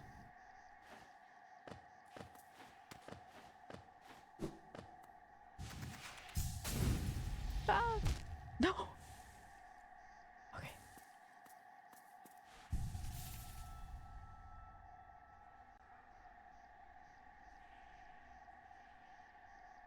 But at this point, I sort of I've come to realize as I've matured a bit more that I can just find someone else. Someone else who enjoys the same things as I do. Like, there have definitely been times when I've been like watching a YouTube video or something, and it's just like a normal YouTube video of someone like playing a game or something, because what I normally watch is like VOD channels. And then they're suddenly like, wow, I really hated this thing, and I'm like, ah. But I've just come to realize that I can just look up someone else and find someone else who likes it. So sorry, I feel like I'm repeating myself. But it is what it is, honestly. This guy is so cute. He's sleeping on the bench. I finally made it past the area. Life is good. I have a fun little bench. Okay. I'm guessing this is gonna be... It's either gonna be another charm or it's gonna be another one of those guys that's like, let me teach you my secret. Oh, painting. That's fun. Are we going to get... Are we going to, get to learn how to paint? Can I paint all my enemies? Blind them? Stab them in the eye with a paintbrush, maybe? Teach me your ways. Visitor, why have you crept in here, little grub? Perhaps, like me, you have a taste for discovering new things. I am Shio. In a previous life, I was a nail master. Yes, the only thing that drove me was becoming stronger and honing my skills with a nail. I imagined it was my one calling in life, but that feeling faded over time. Now I seek a new calling, something that speaks to my soul and compels me forward. That's why I spend my time here, secluded, trying to master the art of creation. Painting, sculpting, these things bring a different kind of pleasure. So real. I get it. I love making things. I love crafting. It's great. I love crocheting. I crochet. It's beautiful. You don't seem very moved by what I said. I literally am, but as a character, probably not. Was it Shio the nail master you were looking for? Did you come to learn a new nail art? I'll teach you if you insist. Oh, you don't have to. I honestly don't really use these at all. But I'm gonna force you to pick up your nail again, despite the fact that you haven't. Yes, please. No. Oh.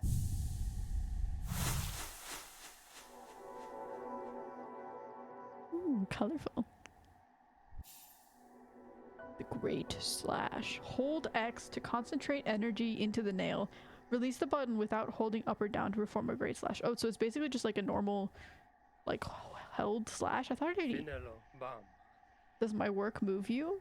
Yes. The wielding of a nail, the wielding of a brush, these things are not so different. We cut into the world so that we can peer deeper inside. I just imagine, like, someone cutting open a canvas and, like, peeling it back, and it's like, instead of the canvas though, it's like skin and they're like crawling out. Maybe I shouldn't have said that, but that's what I imagined. It'd be a cool painting though. I'm sure it exists already. For now though, I have nothing more to teach you. Your path forwards, only you can see it. Good luck.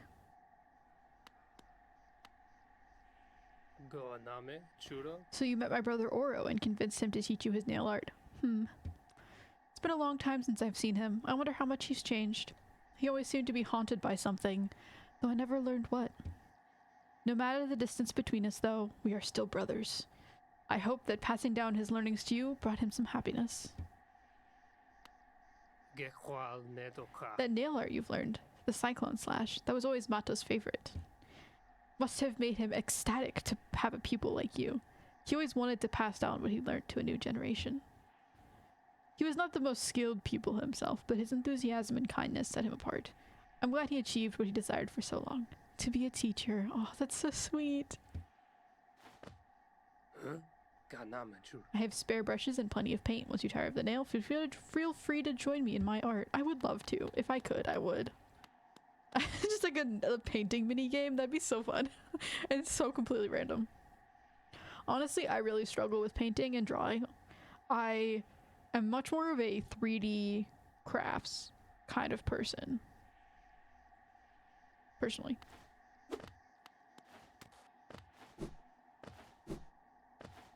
I find painting and drawing much harder than maybe crocheting or sculpting or anything like that. I like when I can like physically mold what I'm doing. Yeah, the internet is cool, but I gotta say it definitely made my life worse and ruined the life of my friend completely. I seriously can't explain how serious that is. So I would definitely have to say that the internet isn't cool. I would say that it can be cool, but also shit. Yeah. Okay, fair enough. I think it, yeah, it can be cool. To be fair, I do understand that. That is why a lot of people don't like the internet, and I do get that. I have also had some pretty bad experiences with the internet, and I know a lot of people have had a lot worse experiences with it. So, you're fair enough. I'm more just trying to defend the part of it that is cool, but it is important to acknowledge that as well, that it is not great sometimes. Like, really bad. Yeah, the one thing about it is like, you can very easily get exposed to things that you would never have gotten exposed to if you didn't have the internet with you. Things that you really should never have been exposed to in your life. But I also think if you can survive that part of it, or at least like, especially, I think that's why I'm the kind of person who's like, I don't think kids who are super young, I mean especially super young, but I don't think most kids should have like super large amount of internet access in general. Like playing games for the most part is fine as long as it's not like VR chat. Probably would be, it could be fine, but you know what I mean. But I think a lot of the newer generations that are going to start having kids are probably going to be a lot more against having the internet at a young age, because it's really bad for you, especially at a young age. Once you're older, a lot of the times most people can find the parts of it that they like and then ignore the parts that they don't. But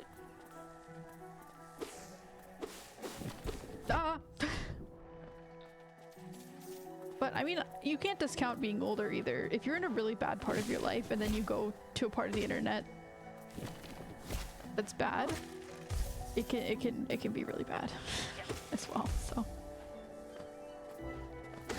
I think it's just important to use it in moderation in general, honestly.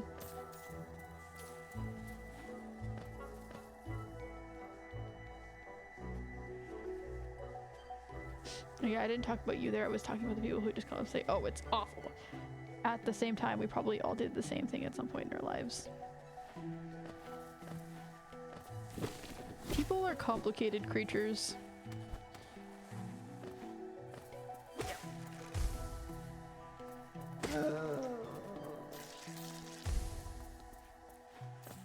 Yeah, at this point, I don't get offended if someone's like, I hate this thing so much. I'm just like, okay. I just move on, but I get it.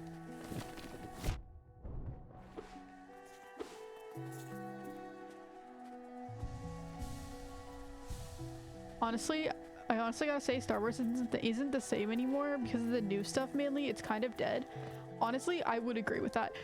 As someone who is pretty neutral about Star Wars overall, I definitely think if I look at the new stuff and then I look at the old stuff, I probably would say I like the older generation of Star Wars more.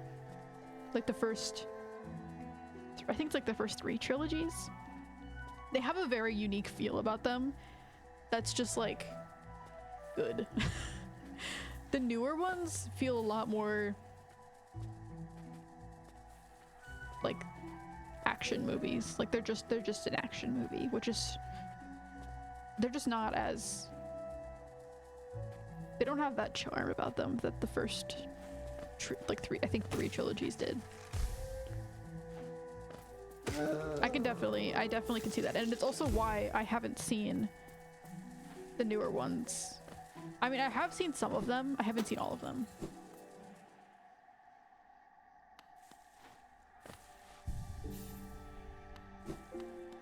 Because, I mean, at least my uncle and like my family in general, if they're gonna watch Star Wars, they're gonna watch the main older ones, not the newer ones. And I'm not the kind of person who's like, oh my gosh, only old stuff is good, because it's definitely not true, but I agree. Hollywood milking machine did what it does best, of course, as always. Okay, where am I going next? I think one of the arts, the art of making something is knowing when to stop. I think some of the best series, I mean, you can have a really good series and then just continue going and never stop it. But I think it's so much better to just end off on a good note and just stop when the story is done and make something new. I think that's a really important thing to do for a lot of series. I don't know how to say the word series. Series? For a lot of series. It just works better. It can still be good with when it does that, when it just slowly dies off, but I personally think it's much better to just end it when it's done. The part of the internet that is cool brought me so much fun, man. I mean, the part of the internet that's cool has literally been, I mean, I've only been learning Japanese for like, well, I started in the beginning of December, and I've only really seriously been learning it, like really aggressively learning it for like the past probably 2 weeks. So, I mean, I can't really say that much, but I'm self-teaching myself. Like, I don't have to move somewhere to learn a language. That's so cool. You can just like learn it, like from the internet, at your, like in your home country, knowing like it's crazy. That part of the internet is amazing. The part of the internet that gives you help, instructions, how to DIY stuff, how to make your own things, how to pick up a new hobby is so cool. The part where you can find new recipes from different cultures, the part where you can learn about different cultures, the part where you can find new fun little games, etc, etc, etc, is so cool. And I definitely really do like that part of the internet. It's just anything that's made by humans is going to have parts of it that are corrupt and bad. And you can't escape that. Anyways, I feel like this stream has gotten very like philosophical.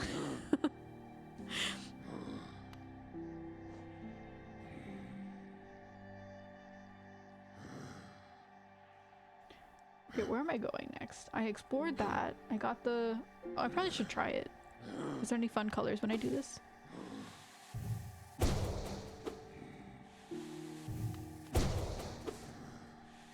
So I felt like I already had that kind of slash. Maybe I didn't though.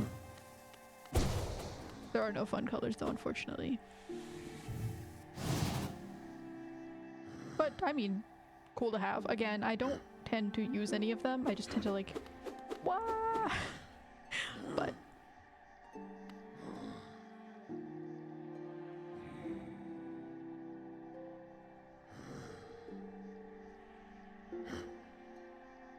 I think maybe after now that I've tried to do that one parkour place for an hour, one platforming section for an hour, maybe I should try to go down to like a main story area. So like that one mask that's down there in the middle of the screen right now. I think I'll do that.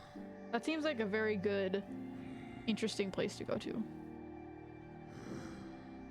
Which also means that I don't need the static station unless... Wait, let me zoom in. Is there one closer? Ooh, wait, no, the one by the Queen Station is really close. I'll go to the Queen Station. Nope.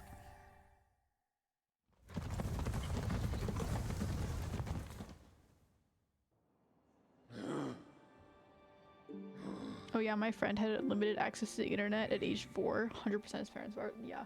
That is probably one of the worst things you could do. Like, don't do that. Don't give kids internet access like that. It's just, I feel very strongly about that. It's just, it's incredibly bad for you. And it's gonna get to the point, probably when they get to like around maybe like 10, 13, kind of that range, where you sort of need to start, they need to have internet access, or they need to have some type of like, probably like maybe like a phone or something like that. At that point, you really can't control it anymore. Kids will be kids. No matter how much you try, they're going to get internet access. And it's just gonna, you can try your best, but honestly, at that age, they're just, from experience, they're just gonna get really mad at you and be really annoyed that they can't access the internet and that they're gonna have to go through a bajillion loopholes just to find stuff. And they will find it anyways. So at that point, it's like, you can't do much. Just teach them internet safety, teach them how to properly use the internet, and then hope for the best. But when they're younger, like 4, or anything below like 10, is like, you should have pretty strict, in my opinion, you should have pretty strict control over what they're doing on the internet. After that, it's hard to control, but... And I know that sucks. As a kid, it really sucks, and you're like, I hate that I'm being controlled, but looking back, I can really see. You can see the whole picture.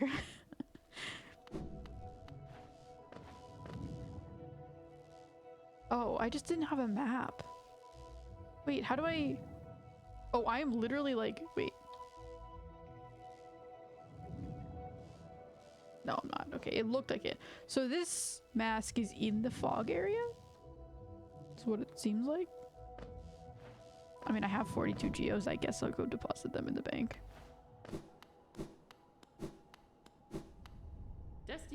Geo. Sure. Honestly, any... Wait, can I not deposit under 100? Okay, never mind. Geo, Kalala. Goodbye.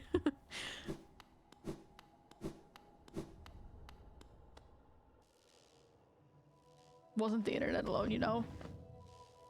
I mean, yeah. But honestly, just if you were even, okay, being a good parent and then giving your kid 100% internet access can still go very, very badly for the kid. It will help a lot if you're a good parent and I mean, not giving them 100% internet access, but if you are still a good parent and teaching them the things you should be and teaching them to be a generally well-rounded person and helping them with that, then I don't think it will be as bad. Most of the time. But you're still running that risk. And it's, in my opinion, way too risky to be way too risky of a risk to be running. Okay. I would like a map for this area. I might be able to buy one from Cornelius. No. Corn Man. I can't remember. Oh, I can kill it. Oh my. I did not know that happened. It's been a long time since I've been in this area. It's one of the first ones you get to. This is probably my second favorite area in this game. It's so beautiful. I love jellyfish. I am a squid. Like, if I didn't like squid adjacent creatures, I would be going against every part of my being. Bloop, bloop. Bloop, bloop. I love jellyfish though. Actually, for Christmas, I got a jellyfish. No, for Christmas, I got 2 jellyfish shirts.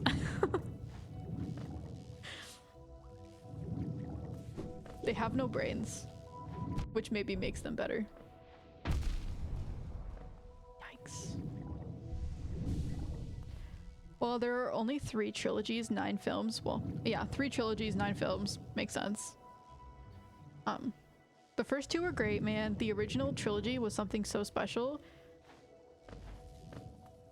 Such a unique vision, such good storytelling. The prequels got a lot of backlash, but they had a great vision, and they were still a good trilogy. The sequels, weird.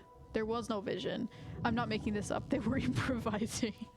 Episode 7 was kind of okay. Then the next director made the next film, and so on. No connecting vision. That's interesting. Honestly, it's been a while, like multiple years since I've seen Star Wars, so I don't really remember each of the, like, specifically what happens in each movie. I just know that, like, the general overall story. But that is interesting. I just remember dying. I don't remember anything. I'm dead. Oh, okay. It's fine. Didn't have that much money anyways. Oh, I am in the Queen Station.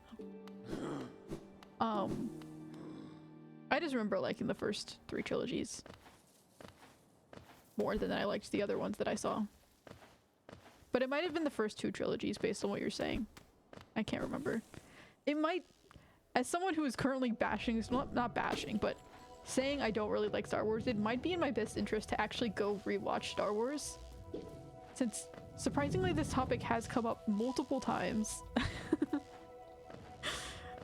Maybe I should actually go back and watch it, and so I have concrete opinions rather than concepts of an opinion. The barely opinion.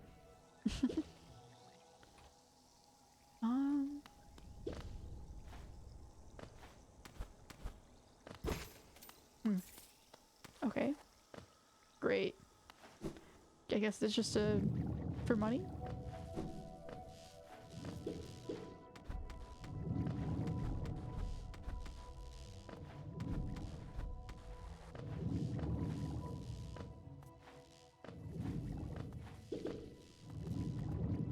Damn, okay man, chill, little bugs, chill! You're fine. Although I can imagine your fingers might be hurting by this point. Cause there was probably like a few weeks ago, I was playing Infinity Nikki, the silly fun dress up game, and I was like, I really want to know what this other dialogue option was, because it's like you can choose the 2 dialogue options and whatever. And I went to the wiki on the Infinity Nikki wiki, and I was like, okay, what was this other dialogue option? This feels very important to the story. And lo and behold, it was actually quite important to the story. But there was no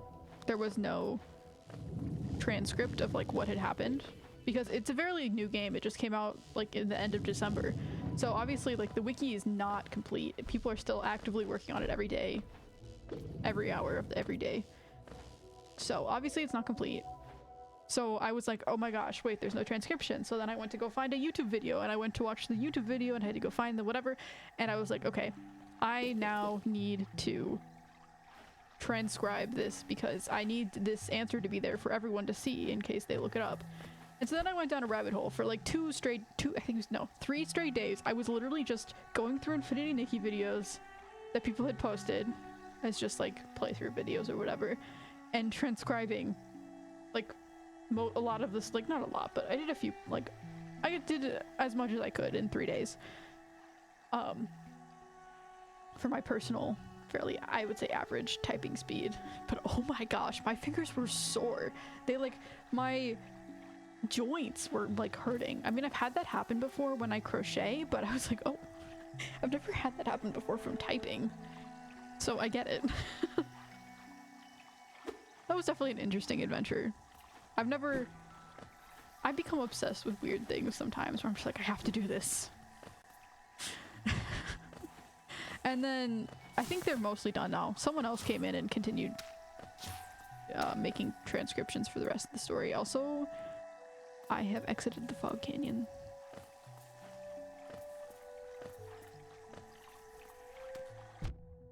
All that to say, I understand.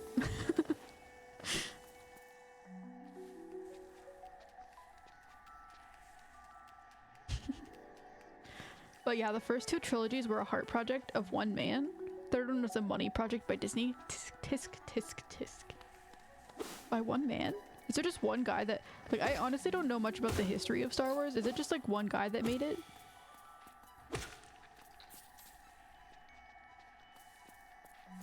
Honestly, yeah. With movies or series, you really just need one... Not one person, but like... You need to have the same person. Whenever they, like, sometimes it's for the better, if it was, like, actually bad, but if it was already well made, then just suddenly switching to some other people, it just doesn't work. I've never seen a scenario. Oh, it's, the Corn Man. Cornelius? I can't remember his name. Conifer? Like the tree? Conifer trees? I don't remember. I've never seen a situation where they switched directors and suddenly a series was better for it. No! How do I unlock this? I don't think I've ever turned off one of these gates.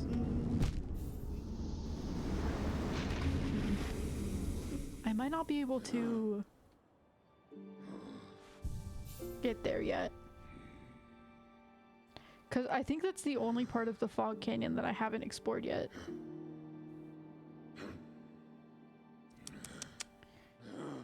I mean, I'm willing to go back, but I don't feel like there's gonna be anything there, and I don't know how to turn off those gates. But I also have a feeling the corn guy, what is his name? I really can't remember. I have a feeling he's not behind that gate, so I probably can find him. Although I don't have any money. I don't have any geos. Jeez, I'm talking so much today. I'm gonna drink some more water.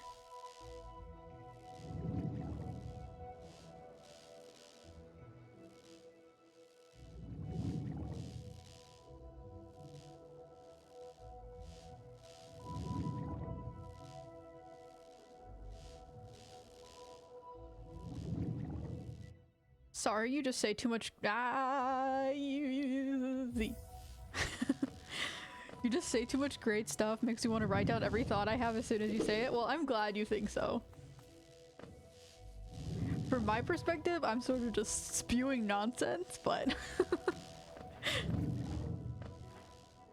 I'm glad it inspires you to write something. Yeah, you've been going off today like crazy. Which is fine. Actually, when I'm in Twitch chats, which I'm frequently not in Twitch chats, but when I am in Twitch chats, I tend to be the kind of person that you are being right now, which is that I talk a lot in large paragraphs, which is not great for a lot of people, but yeah.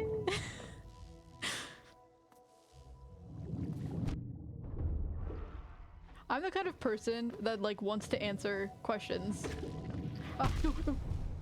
Okay, so lesson learned, do not attack big jellyfish. Is bad, don't do it. In general. This area is very just avoid all enemies, do not attack them. Which is not great for my soul power, but it is what it is. Okay, this is where Cornelius, I think it's Cornifer. I'm gonna look up his name. I'm sorry, I just can't. I have to know his name. It's what is it? Hollow Knight map guy, map bug.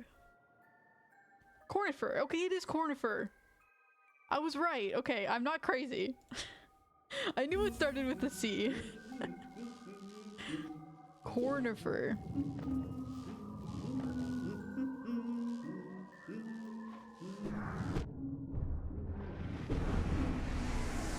But surely he's not. Oh, he literally is, because you can, if you look to the right side of the screen, you can see the map fragments. So yeah, he's definitely there. Oh, whatever. I think this is an area I come back to after I know how to unlock those things.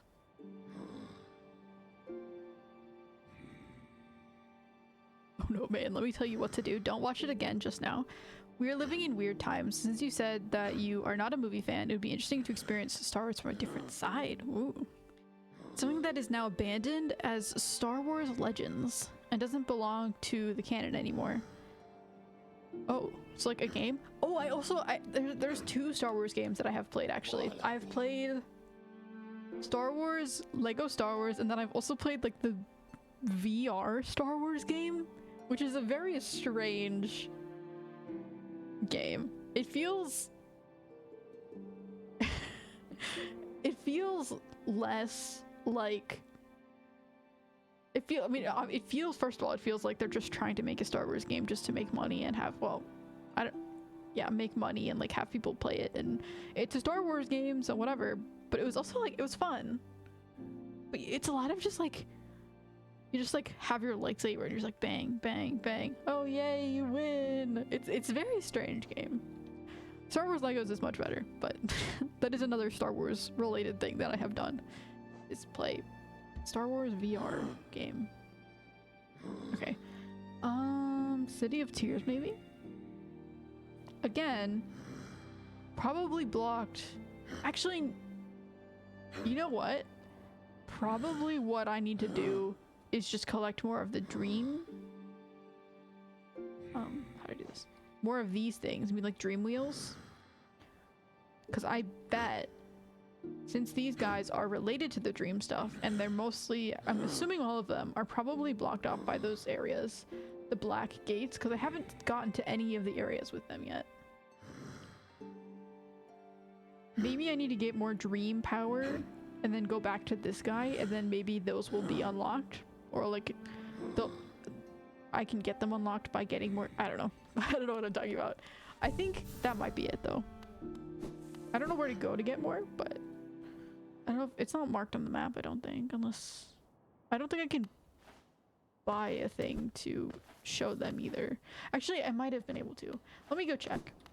Sorry, I'm just considering what to do.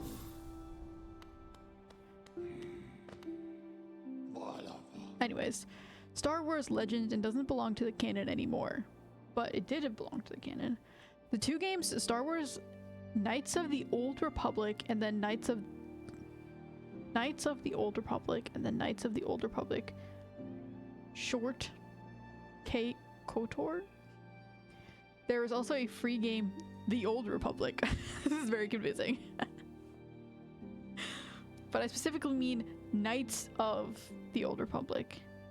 Knights of the Old Republic was actually the game of the year in 2003 or so. It is a great Star Wars. You can play without having seen the movies. Plays 100 years, I mean 1,000 years before episode 1. Interesting.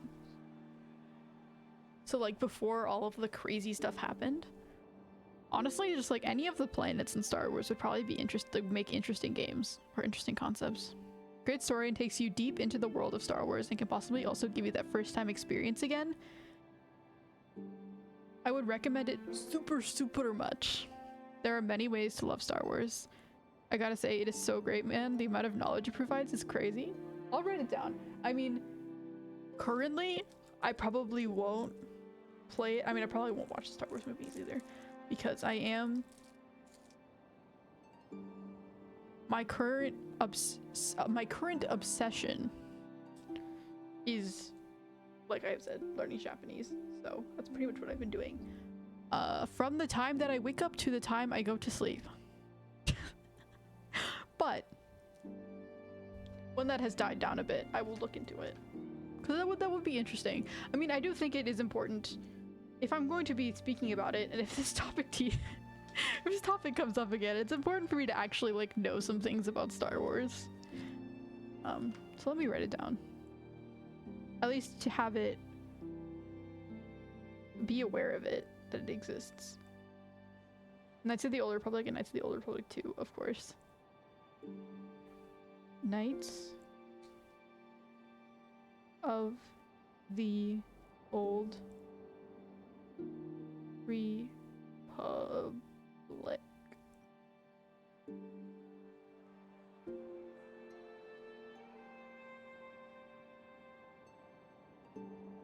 Okay, so yeah, but not the Old Republic. Knights of the Old Republic 1 and 2.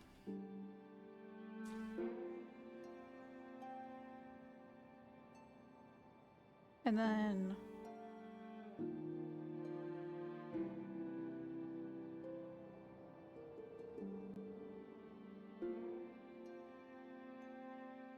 okay, I will have it at least on my radar. I can't guarantee I will play it anytime soon, but I will have it on my radar. Because that playing a game sounds much more appealing to me than watching Star Wars personally. Is there Star Wars Japanese? Is there a Japanese dub of Star Wars? Because if there is a Japanese dub of Star Wars, then I would consider watching that. Then I could watch Star Wars again and also be learning at the same time. I wouldn't understand pretty much any of it since I'm still a beginner, but I would do it. I feel like you didn't even get a sense of how deep Star Wars goes, which makes sense and is good for now. I mean, Star Wars is the type of series that, because there's so many moving parts and because there's so many different planets and different areas, and it could go really deep. Like, it is literally multiple worlds full of people. Maybe not full of people, but multiple worlds of people and other animals and creatures that involve Star Wars. So obviously it is going to be very complicated, and the more every single time they make a new movie, there will be even more added. So I mean, I don't really understand the deepness of Star Wars because, again, I wasn't that interested, so I didn't pay that much attention, but I can definitely see the potential. Oh my. It seems like it could get really, really deep. And I'm sure there's a lot of stuff that, I mean, with how long it's been a thing now, there's probably a lot of different games and different everything, and all of them add up to make like this really complicated thing. But also, I'm sure there's a lot of, I guess you could say, like fan-in stuff that people have figured out or made as well, which makes it go even deeper. I don't dislike when a series is very complicated. I like the fact that I will never know everything about something. I don't like it when I feel like something is very shallow and I will just understand it immediately. Personally. So that is also another appealing part about it for me, at least.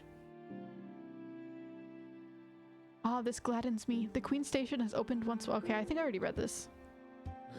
You're quite the explorer to find this place. Well, thank you. I try my best. Okay, anyways, I need to go back to Dirtmouth to see if they have those charms. Because if there is a charm to be able to see the little tree things, that would be great.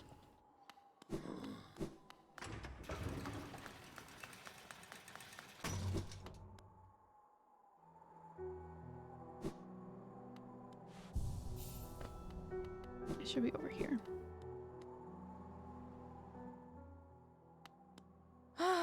Bapanada. Babanada. No, okay. Am I certain they're not already there and I'm just missing them? That is also the question. Let me look. Are there any tree things? Tree markers? It doesn't seem like it.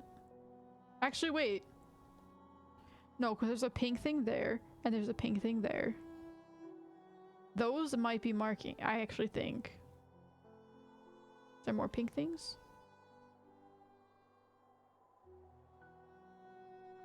There's another pink thing. Okay, I think the pink lobster claw, whatever these are.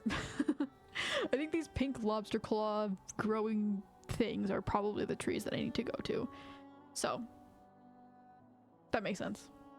Okay, I will go over there then. So City of Tears, it's probably the closest one. And maybe I'll get a boss fight. Boss fights are fun. I really like the boss fights in this game. Some of them are not like crazy, but I like the designs, and they're just well, they're not like maybe new mechanics, which are basically impossible to make most of the time, but they're just very fun to play. Okay. I have already forgotten where I was going. Yippee! It is City of Tears, okay.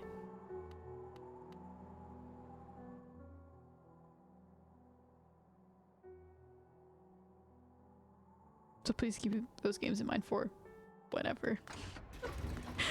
I have a lot of things that I will keep in mind. I mean, I've had Hollow Knight in my mind to play as a game for like a long time at this point. I mean, I don't know when it came out, but I've known that it existed for a long time. And I've only just got around to playing it, so yeah, we'll see. Wait, there's no stag station at the City of Tears? Forgotten, wait. Yes, there is. It's literally right there. City of Tears, stag station. Am I, oh, city storerooms maybe? Probably.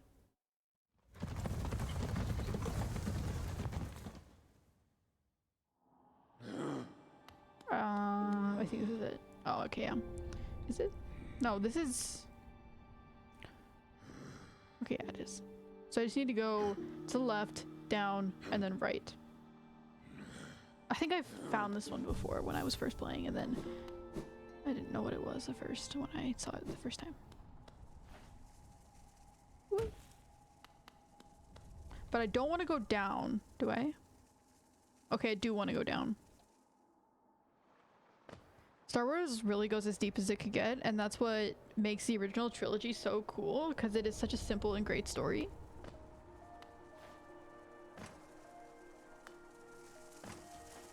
What makes it cool, it's a simple and great story.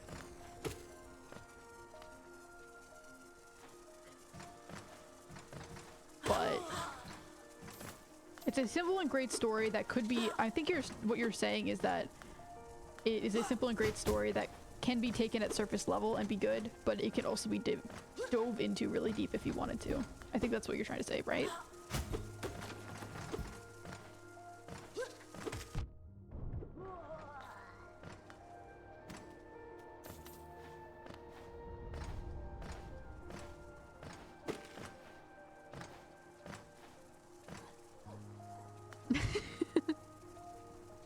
Did I really erase a whole part of the text from my last? It happens. Okay, it's over here. No, it's not. Maybe it is.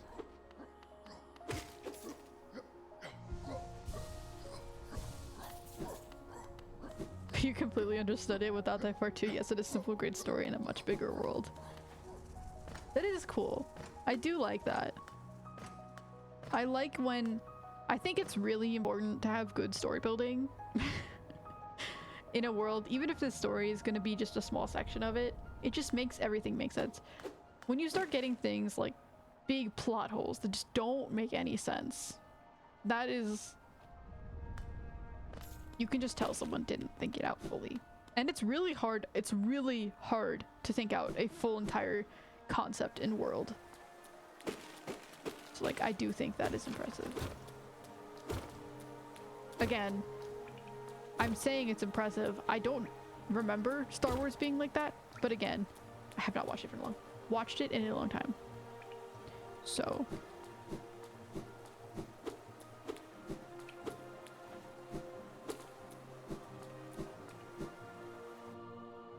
I can definitely see how...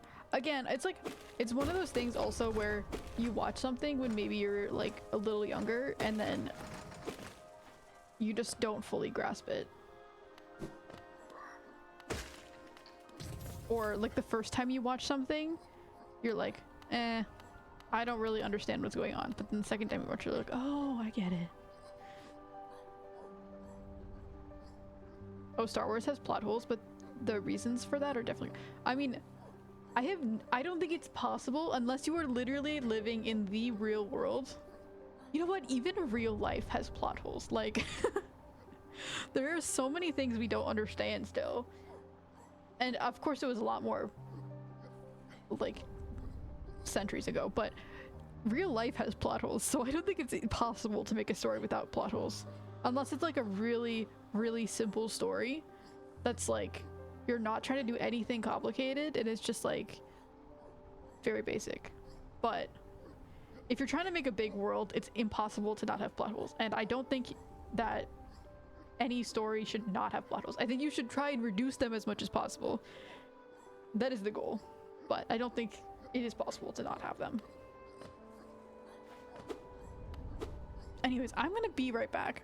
I need to take a short break, but I will be back in like 5 minutes.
The movies kind of treat all that stuff as if it was completely normal and casual. For example, the line, did you fight in the Clone Wars?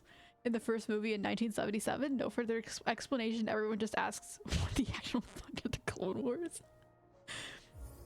And I would not consider that a plot hole. I would consider that, I mean, it is a hole in the plot, as in like you don't understand it, but it's not a plot hole because it is a thing that exists in the plot. It's just not explained. Like, you know what I mean? And I probably wouldn't consider it a plot hole because they do explain that later, but I don't know. I feel like plot holes are just things that are completely like, they just like don't get it, like exist. It's hard to explain. But I guess yes, if that was the only movie that existed, that would probably be considered a plot hole, or at least a very confusing like, what? But it is part of the actual story, so I don't think it's, yeah, I don't know. Oh, I wrote that before the plot hole, so okay, never mind. Ignore everything I said. But did I already collect this? Oh no, I had to do like a special. Okay, there we go.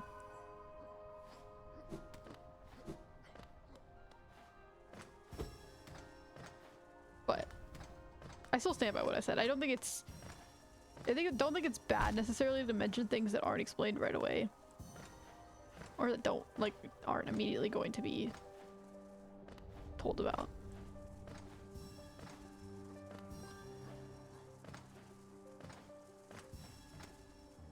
I keep thinking I have a double jump for some reason. I don't know where that conception came from, or that misconception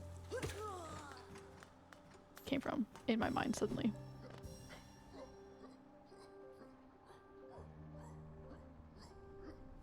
That is why episode 2 definitely has plot holes. It tried to do a little too much. Episode 2 could have easily been an hour longer to flesh it out more. I guess they didn't have the time for that. And George Lucas isn't known for writing the best scripts. He has brilliant ideas and visions, creative stuff, and understands storytelling, but writing is a different thing. Dude, that's me. Relatable. I have great ideas for things to draw and like concepts and creative ideas, and which I would say a lot of people do, but the execution is not there. Relatable.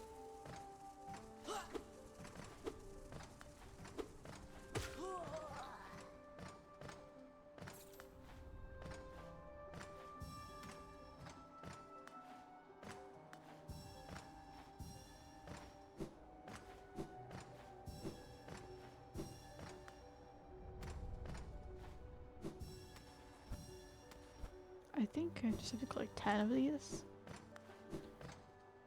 Yeah, I know why I write so much stuff. Why do you write so much stuff? Did you also drink caffeine like I did? Because I know I am talking. I mean, I do talk a generally okay amount when I stream, but I'm talking a lot today. I mean, it's partially because you're also talking to me, which helps continue the conversation, obviously, but I also drank caffeine. Which I don't do all the time, which means that it affects me a lot when I do, and generally makes me more hyper.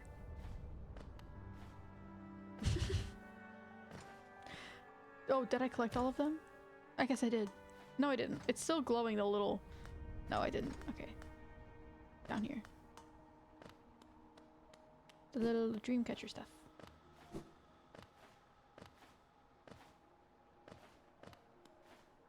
Bloop, bloop. I have that one song. If you were in the Genshin Impact fandom on TikTok when Neuvillette came out, and his whole thing is like otters. I mean, this is not a Neuvillette song, but that's just where I know it from. It's like I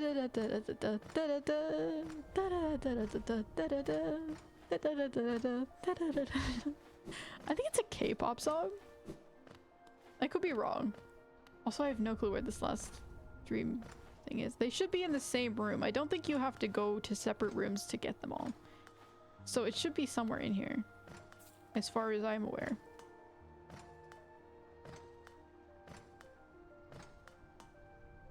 Hello?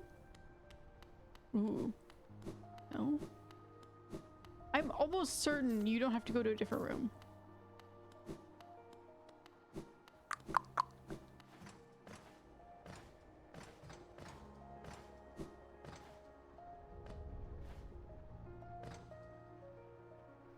And I'm almost certain that's just death. I'm very confused with this last. I bet it's probably just like one more that I'm just like for some reason missing.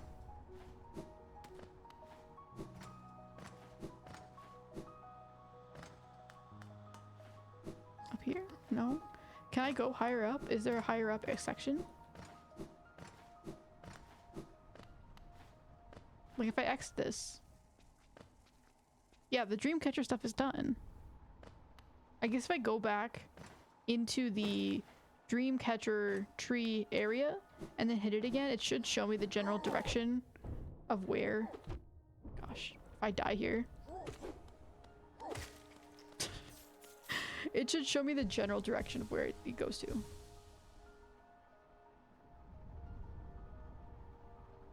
No, I think it's because, like I said earlier, don't talk about this stuff like this often. I am generally sadly very isolated, so you can imagine that I rarely get to speak about what I think. So when I get the opportunity, I better take it. And that is also totally fair. You're totally welcome to talk about many things here. I think it's really good to have a place to talk about your interests. Even to someone who maybe doesn't fully understand them. But that's okay.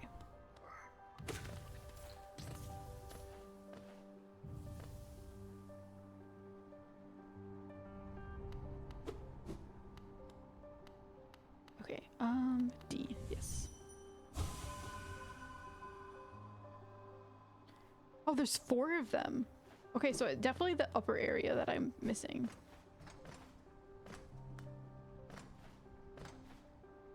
And yeah, I totally agree with what you said. Like I also talk a lot more when I'm streaming.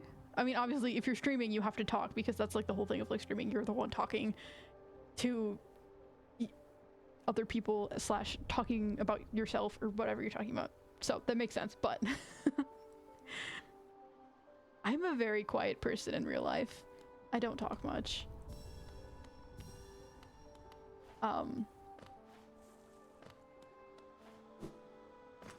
So me talking here is like very strange. It's not a normal thing for me to talk a lot. But it just, certain environments just breed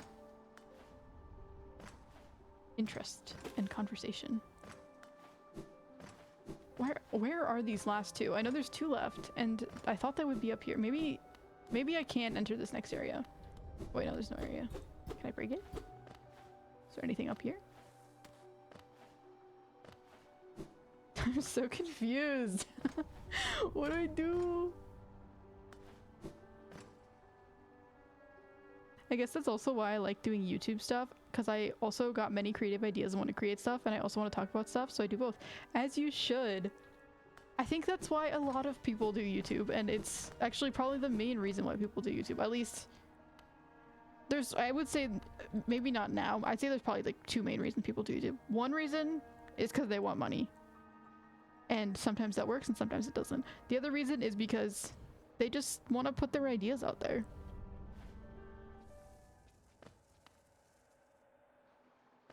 It's such a good platform. I mean, like, as a concept. There's definitely its problems. The thing is, everything has problems, but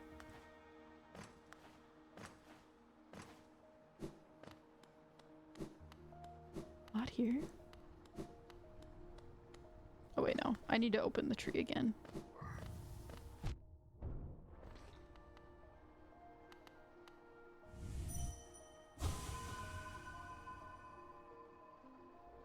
Okay, literally. Oh, maybe it is that one middle platform that I'm missing. Actually, that's probably exactly what it is.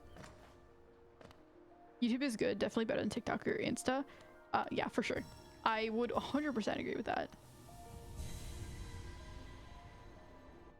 I just had something pop up on my screen, sorry. I don't really use Instagram because I just don't. But I mean, there's this thing. It's like, oh, Instagram Reels, put it on Instagram Reels, which I know is like sort of like a bullying thing, but you know, I've heard that.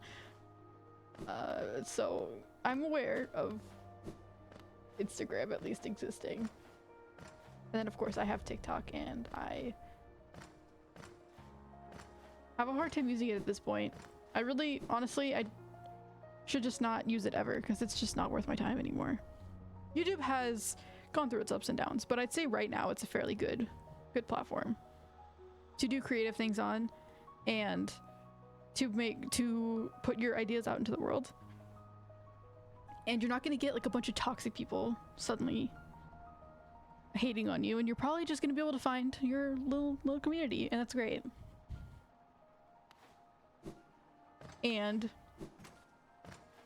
I love finding really niche videos about things and just watching them, and like I could not care less about whatever the video is about. I just find it interesting. You know, if it's something I don't know about, I want to learn about it. I have watched some weird videos about things that I will never matter in my life, and I think it's great that people want to create those and that I get to see them as well, and I get to see their creativity and their passion.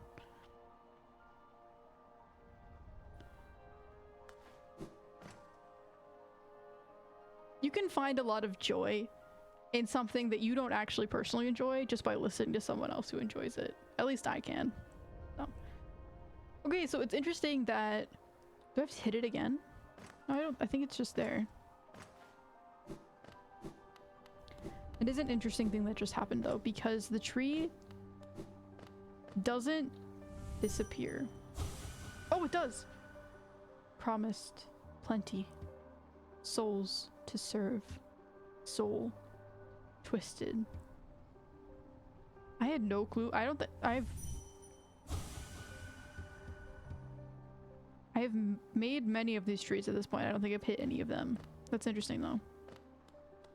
So, promised to serve many souls, but then your soul was twisted. I mean, basically from what I know, this is talking about the knights, or like the main, I think it's like the guards of the king or something like that, of Hollow Knight, when it was like an actual city. So, probably promised to help, and then ended up turning, of course, and becoming these zombie creatures that exist now. Okay, where's the next area? I don't like... Ooh, that's nice. Oh wait, it does tell you. I didn't know I had hidden the key by accident. That's so nice. I have been wishing there was a key this whole time. Beautiful. Okay, I don't like the fact that the roots stay as a pin after I've already gotten them, because I don't know which ones I've collected.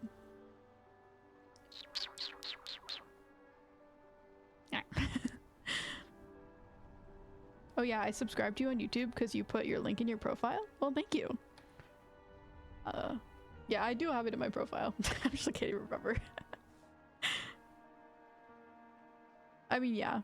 I don't really use it that much. I mean, I will post things occasionally, post little mini shorts when I feel like making a new one. Honestly, editing is fun, but it's confusing, and I don't enjoy it for longer videos, I've learned. I tried to make a few longer ones that I've already privated because I just didn't like them. Shorts are much more fun to make, in my opinion, personally. Or like short videos. I do eventually plan on releasing music. I don't know if I will release it on my main YouTube channel or if I will make a new one for that, but that'll be something. Now, that might be in like a year, but I did get Vocaloid software like Miku and Len and Rin and whatever, and it's partially the reason why I'm learning Japanese. so that I can make music, because I really, really love the genre of Vocaloid. Or not, it's not really a genre, but I love Vocaloid. So that might be something that I post on there, but yeah. Thank you anyways. I appreciate it. Anyways, where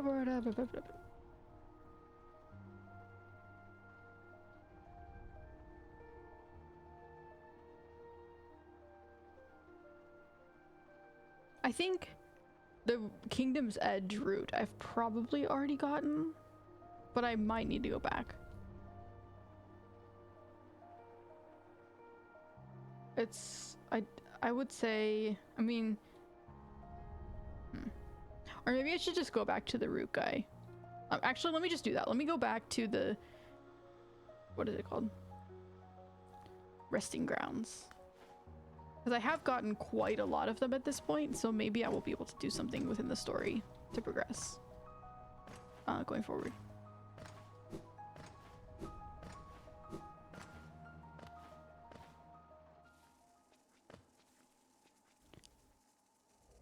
Streams are also not working out for me as much as they do for you.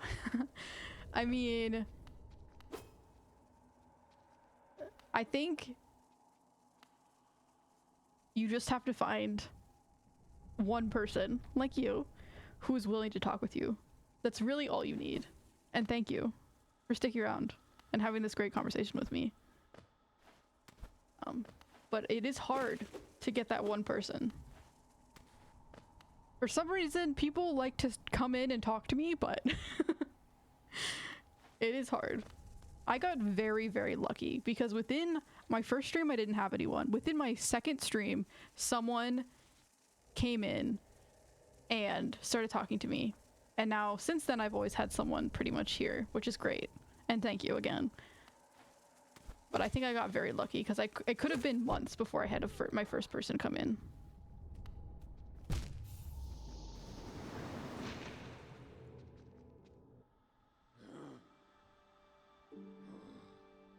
Well, even though I'm only one, at least there is a chatter. I mean, yeah, in my opinion, you only need one person. Honestly, when you have a lot of people, I feel like it'd be very overwhelming. It's nice to only have like one or two people, honestly, and just like have a little conversation.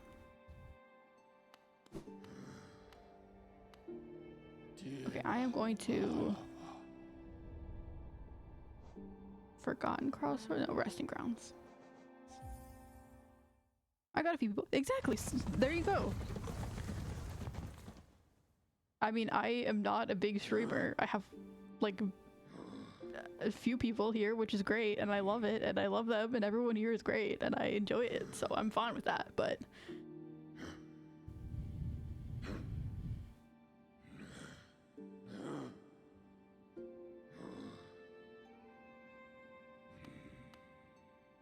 seems like it's going pretty well, honestly. From what I hear, if you got a few people, then you're doing well, in my opinion. Okay, left. Thank you for your note. I do think, okay, I do have a thing. Well, I got especially one person who watches all my streams now, but never says anything really, so I gotta play entertainer. It is hard to talk into the void. It is really hard. Dead remembered. Penitent moth. Penitent? I don't know what that means. I'm gonna look that up. Penitent.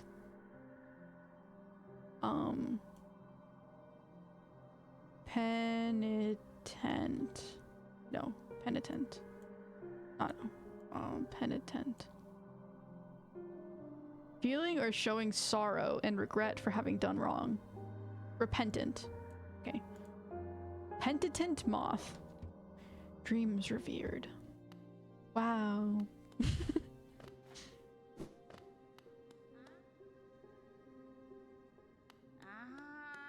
Hello. I have more dreams for you. Ah, Wielder, you've returned. Let me have a look at the dream nail. Ah, your Dream nail holds over 200 essence. You're proving your talent in its collection. Have you seen that great door just outside? My tribe closed it long ago and forbade its opening. Penitent moth. That's a moth. I don't think I've seen many moths in this game. She's a moth. Interesting. I don't think it's about the seer, but it's an observation to make. But as far as I can tell, I'm the only member of my tribe still breathing. Oh, that's rough. That means I needn't feel bad about breaking a taboo. As proof of my belief in you, I'll open the door.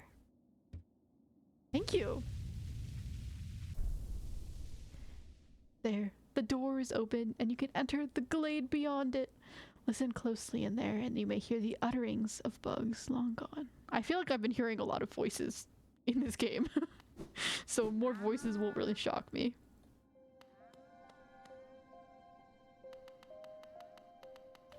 But yeah, lurker, I mean, you're gonna have, when you stream, you're gonna have lurkers. And like, I think that's totally fine.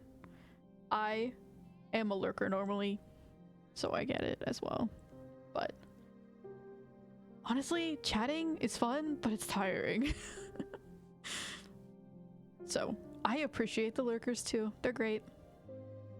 Anyone who is willing to stop in general.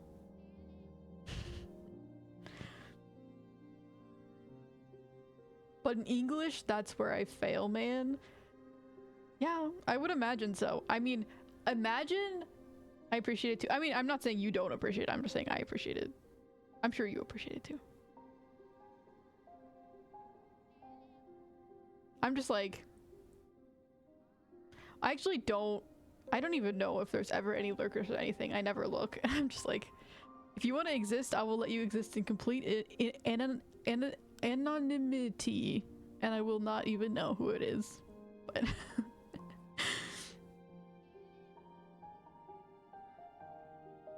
But yeah, speaking your second language is definitely not an easy feat.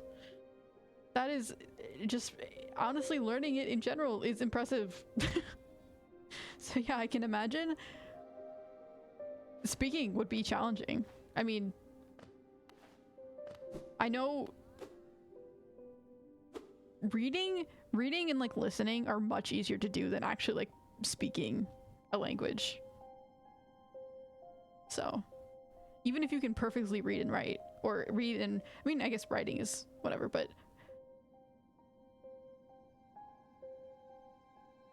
it is probably the hardest. I would say speaking is probably harder than writing, especially streaming, because you have to speak and then you have to try and say entertaining things, and then you have to, it's a lot of energy and it's challenging. I mean, again, I am just starting learning Japanese, as in like I am very much so a beginner, like the most beginner you can ever beginner at a language, like so beginner that I just incredibly beginner. I just want to stress that. I cannot imagine streaming and speaking in Japanese. That'd be insane. Speaking in a second language would be so hard.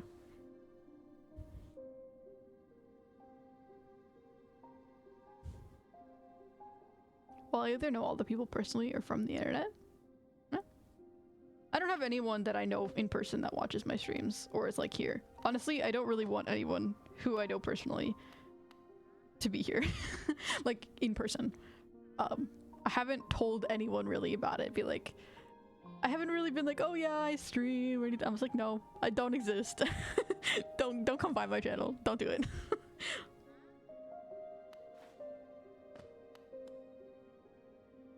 I try to improve it all the time. I try to speak it, but as soon as I have to, death. Ooh, okay.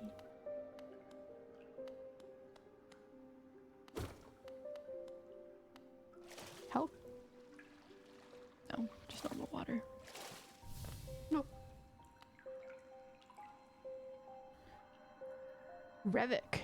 The bugs within this glade are under my watch. Treat them with respect and you may remain. But to raise your nail, you'll contend with me. Okay? I sort of want to contend with you, but I will try not to for now.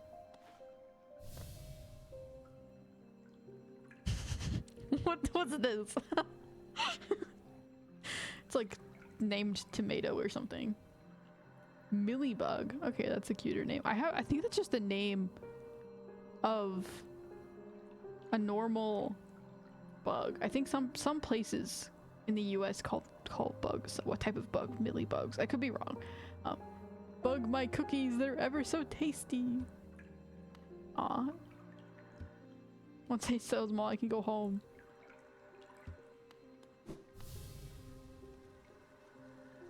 Beware your own mind, little one. Twisted minds breed dark deeds, and mine was more twisted than most. Yeah, you literally look like a devil.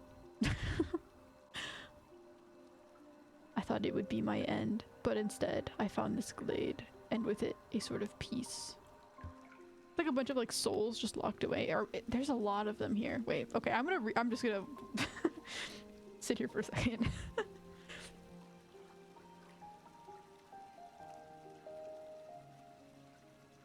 But yeah, I mean, as long as you're trying to improve and as long as you practice speaking, you're gonna get more comfortable with it and you're gonna improve. So just keep going, honestly.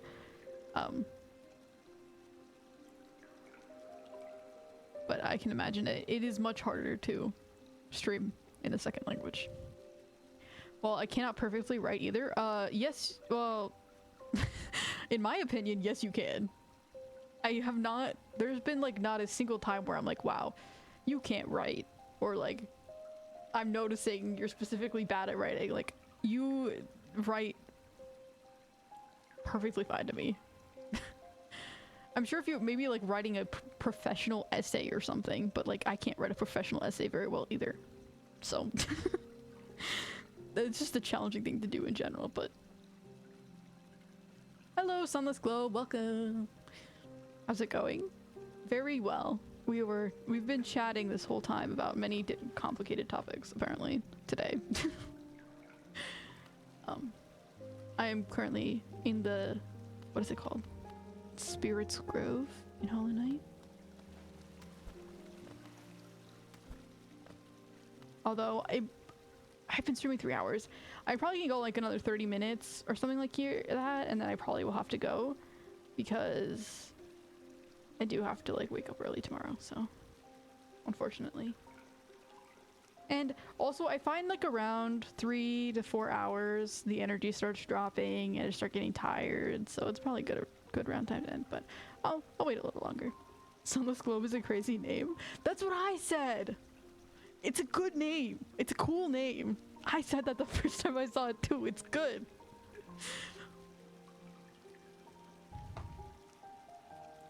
Even though you are not here for me, have no real answer. It's going meh, I guess. Fair enough. It's so cold. Oh my gosh. It's so cold where I am right now. It's freezing. Like, I'm not cold right now, actually. But that's probably just because of my computer. My computer basically acts as a space heater when I'm streaming and playing games, and then also have like Google Chrome open and other things. It basically acts as a heater. So right now I'm not cold, but in general it's super cold where I am and super dry. Actually, we just bought a humidifier for the house because it's been so dry. It's been the driest it's been ever in my life this year. It's been awful. So that's how it's been for me in general in life. It's been really dry, and hopefully that humidifier helps. We'll see. But I'm like putting on lotion. I'm like, my hands, save me. My hands, my lips are cracking. I can't do this.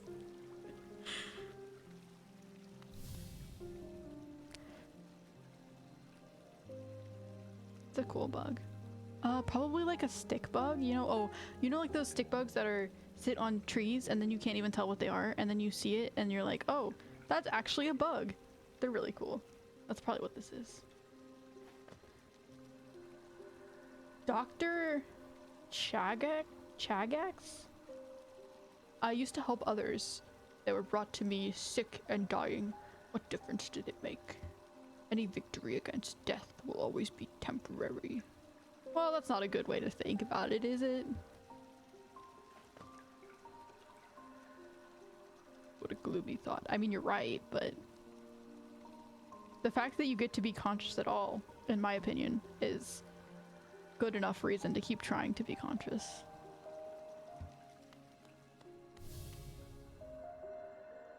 Atra. Don't fear, little creature. Though a violent rage once possessed me, the peaceful air of this place seems to keep it at bay. Nice sword. Looks like a leg. Looks like a leg of another bug.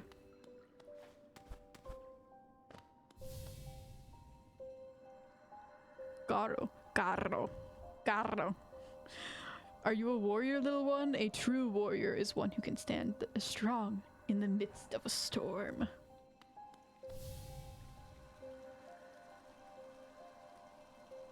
I was once obsessed with power through my time within this glade. I was once obsessed with power, though my time within this glade has shed me of such desire.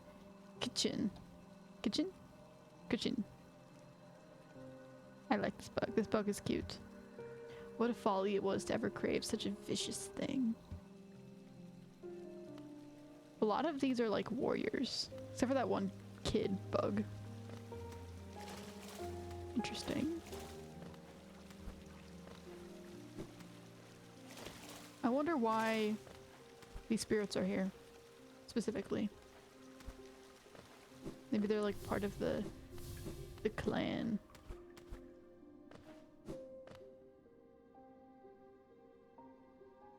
Well, that squid is just hella cute. I just gotta say it. Just a freaking squid.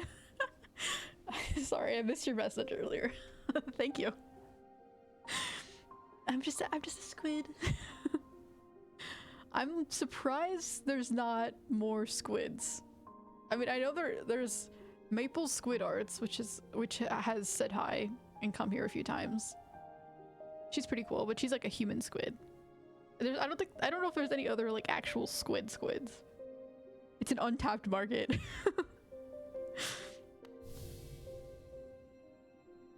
What is this?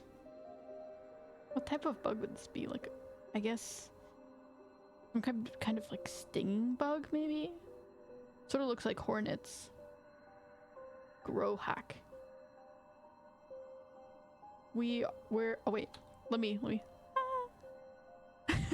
There we go. We're always left with reminders of the errors we've made. Let your mistakes not burden you, but serve as a guideposts on where not to travel. So true. Wise. Ooh. Honestly, the character designs in this game are pretty cool. I gotta say, like, these are great. Just for like characters that basically don't exist. Like, they just maybe this is just an excuse. I don't know how many people developed this game or whatever, but whoever was doing the art, they wanted to draw a bajillion character designs and just an excuse to put them all in the game, because like you can't use all of them. This feels like almost. I mean, it's also like to build atmosphere, but do you like my nails, little wanderer? I only carry 3, far less than legends may suggest. 100 nail warrior. I mean, you sort of have nails on your back, little spikes. Still, each is sharper than the last, and I'd require only one to cut you down. Well, I'm glad you're not fighting me right now then.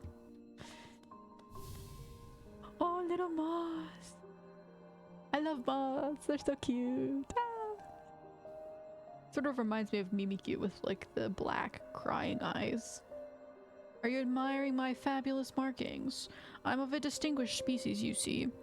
Though I've not seen another like me for the longest time. Sorry, I knocked my mic. I think one of your brethren is still alive in that one tent. There's a moth too. Karina. I have no clue where this is taking me. Ooh. Cool. I like the wings. The wings are cool. Well, I am learning English for many years now, 10 to be exact, but I never really learned how to speak it and how to pronounce stuff, so I had to find out myself. Now I did. I know accents and stuff, but I just don't have any practice. I mean, yeah, it shows. It shows that you've been learning for a long time, or that you're good at learning languages, because you are very good at typing it. I would never, if you didn't tell me, I would never ever assume that you didn't just know English as like your first language. Or at least like, yeah, you're just, I would never even think that. But yeah. Speaking is a whole other beast. I mean, a lot of people have different opinions on it. On like when you should learn how to start speaking. Personally, I think you should wait for a bit. I don't think you should try to speak right away, because you're just gonna end up messing up the pronunciations and then cementing it to be like permanently you pronounce it wrong. I think it's better to wait, but I mean, after 10 years, yeah, it's just a matter of practice, I think, and looking into how to pronounce things. So my English peaked when I frequently streamed a game called L.A. Noire, underrated, with, I've never heard of it, so yeah. To be fair, I haven't heard a lot of games, so. But with one American person in the chat, I also kind of repeated the sentences the characters in game said and tried to imitate the exact accent, and that is exactly what you have to do, so that makes sense. That would definitely improve. I mean, yeah, learning to speak is basically just hearing a bunch of people speak and trying to imitate them as closely as possible, and eventually it will be like, you'll just know how to say it because you just heard it enough times and tried to pronounce it enough times. It's really just practice. Lots of drills and hearing it said a lot of times.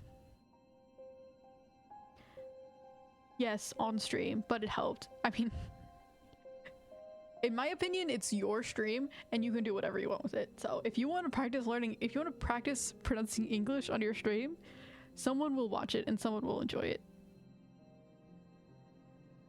In my opinion. I mean, I would be fine with that if I was watching someone trying to pronounce things. And that American person also joined our calls a few times, so yeah. I mean, I don't know what you sound like, but from what I can hear, I'm sure you sound fine. Like, I'm sure you're understandable. By that, like, yeah.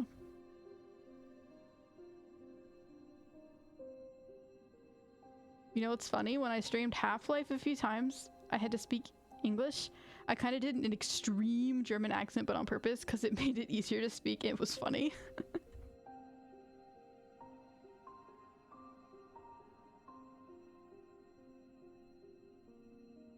I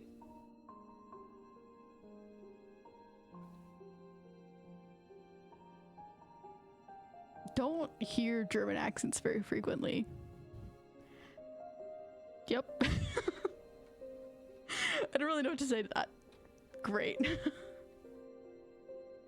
Sorry.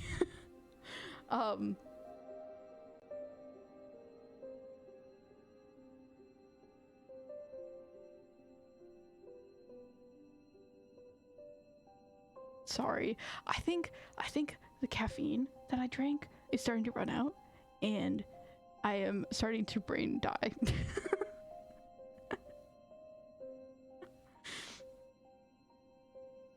I do find, I have seen like videos and stuff of people like making their accent very extreme on purpose, and I do think it is funny, so. I'm sure that was fun to do at the very least. I am very bad at accents. I can hear an accent and like try to imitate it, and like for a while I'll get it, but if I try to speak more than like a few sentences, I will start to like mix it up, and like mix it up normally is what like it happens, where I will just switch to a different accent by accident, or I will just completely like start losing it.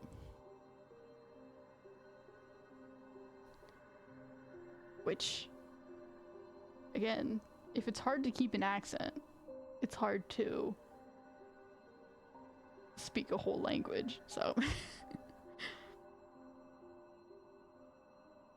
Yeah, I'm not great at accents. I can sort of do a southern accent. Actually, never mind.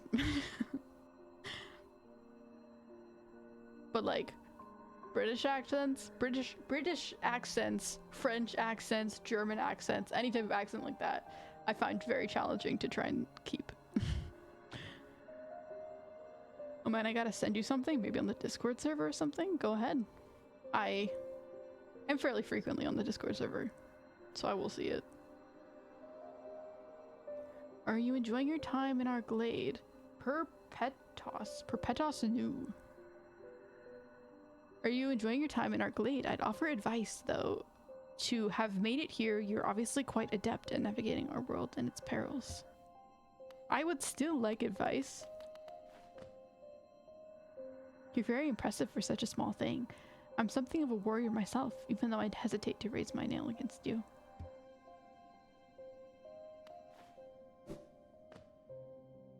I'm very confused on what this... Okay, no, I take it back. That moth does not remind me of Mimikyu. This reminds me of Mimikyu. The very, like, patchwork. Even the cape kind of... I mean, it's the same kind of cape that I have, but... Honestly, this looks similar to my character in that... I think it's a different bug, but... It's interesting. The cape is interesting. I mean, I think the cape might be the wings instead of a cape. But I'm just saying it's a cape because it looks like a cape. Don't fear my rotting form. Though my body sheds and changes, my core remains the same. I mean, I don't think you're rotting, you're a spirit, but I guess maybe in this world, as you die is how you present. Lobster. Magnus Strong. All of life's problems can be solved with crushing force. Such a simple mantra, and one I've always lived by. Oh, all of life's problems can be solved with crushing force. That's funny. If you weren't so scrawny, I'd suggest you follow my example. What do you know about crushing force? I have some crushing force. I can crush you. Probably not. My nail would probably just bounce right off, actually. Little eye patch. Oh my gosh, wait, look at her eyes. We're matching. I mean, not that I have an eye patch, but like, look at the little highlights. The bug eyes. Waldy. Don't judge by me by my appearance. Though my stature is small, I bear a dark soul and a tendency to go berserk in battle. Berserk is a weird word. I never know how to pronounce it. Oh, your head is missing. Wayner. Hark, fellow adventurer. Are you heading out into the world? I'd join you, but it's been so long. I fear I'd lose my head. I'm envious of you facing this world without fear. I could stand to learn from your approach. I am actually quite fearful. I have large amounts of fear in my daily exploration of this world. But... maybe the general player wouldn't. Wyatt. Why are there so many characters and why am I talking to them all? This doesn't feel very beneficial. Watch out! I have an acidic touch and wouldn't want you to get burned. It's a protection system of my kind. There's something of a nuisance when it comes to meeting others. That's rough. That's unfortunate. Crab moment.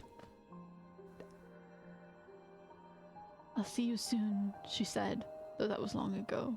I wonder where she went. Aw, that's sad. Moth! Moth! I love moths! Ah, a wanderer. Thistlewind? That's like some warrior cats level naming. I've been many places and done a great many things, but I suspect you will outdo me by far. I've long ceased traveling to the caverns of Hallownest, and I suspect they're now far more dangerous than in my journeys. Though with your capable air, I'm sure you'll do fine. Good luck. It's a vast world out there. You find it strange to see a moth wielding a weapon? At this point, no, not really. I've seen many bugs wielding weapons. No. Impressive. We are a passive species, though I am not the only one amongst us to take up arms. Another braved the edges of this world, hoping to uncover a truth long forgotten. Hoping to uncover a truth long forgotten. And instead, probably went out to the edge of the world and forgot. How poetic. I wonder what became of him. He became a normal bug.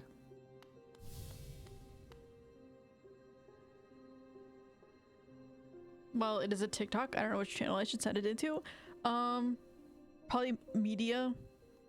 If it's a meme, you should put it in memes. If it's anything else that's not a meme, put it in other media. Honestly, it doesn't really matter. Just try your best. It's just for general, like, sorting of things. But, like, if you put it in general or something, whatever.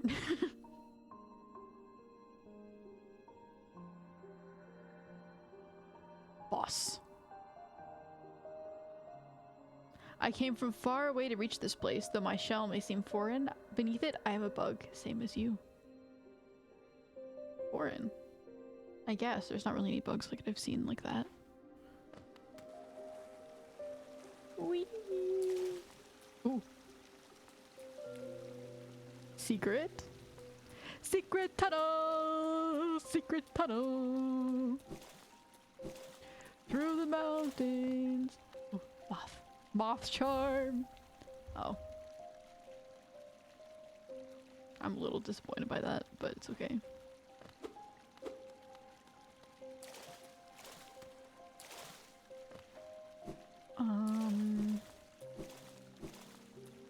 That's great. This was a great place. I'm a little confused by the purpose. I mean...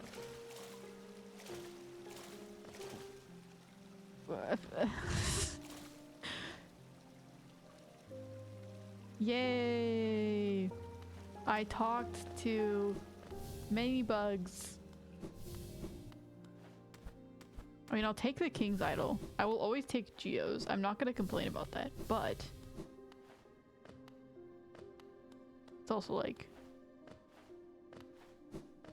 I guess it just builds the world. Builds the fact that there have been many bugs that died. The dreams that I have unlocked? I don't know.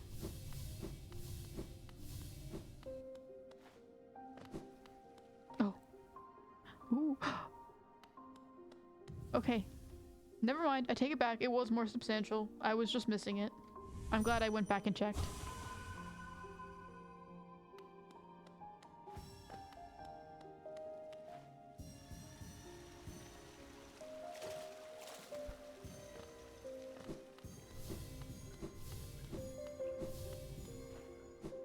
Oh, okay, I have to drop down to get those.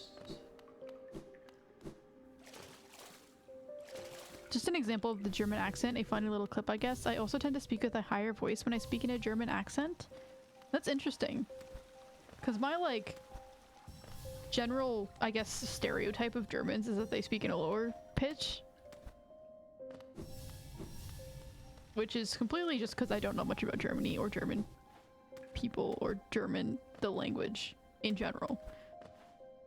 But that is interesting.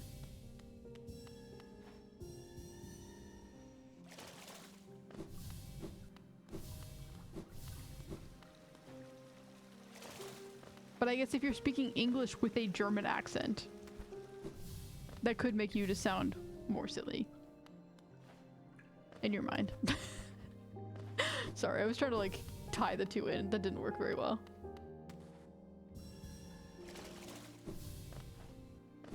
How am I supposed to get that? I guess I sprint.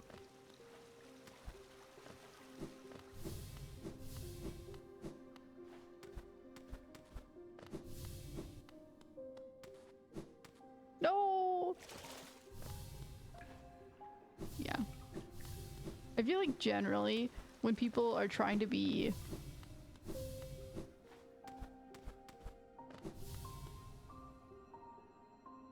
Is this true? Am I just saying things out into the world? I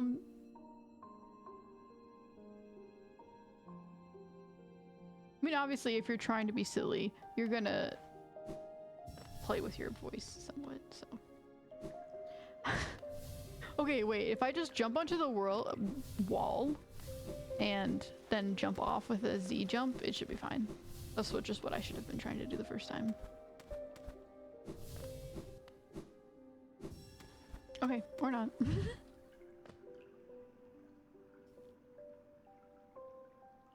Yeah, speaking English with a German accent sounds silly to me. That's why I mean, I think speaking a language in the accent that it is not natively in sounds silly most of the time. Or at least when it's like really heavy. And like that's not a bad thing necessarily, but it definitely can be used for comedic effect.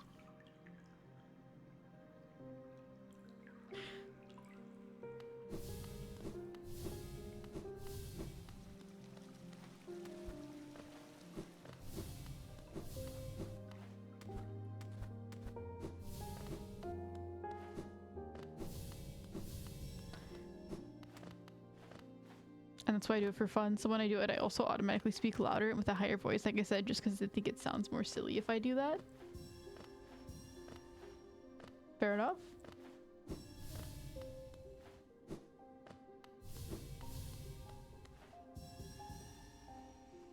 I think it probably is more silly when you do that. Many people find humor in exaggeration.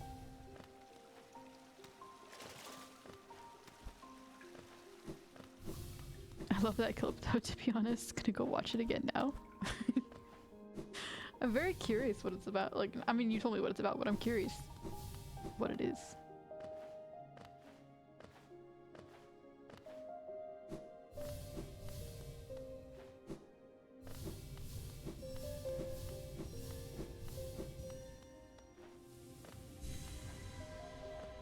Yippee! It's kind of dumb. Oh, that's fine. Sacred memories. Honored souls. Okay, so it's basically just being like... This whole area is just like... souls of bugs that people respected or were honored, I guess. Except for this kid. I'm still confused about the kid. But I guess maybe like honored because it's like, oh, the kid died, and so now it's like, oh, we gotta protect the kid. Or maybe the cookies were really, really yummy. Maybe all of the bugs in town loved the cookies. To be honest, if someone makes really, really good cookies, they're immediately valuable in my opinion. in my worldview. Make good cookies equals valuable person.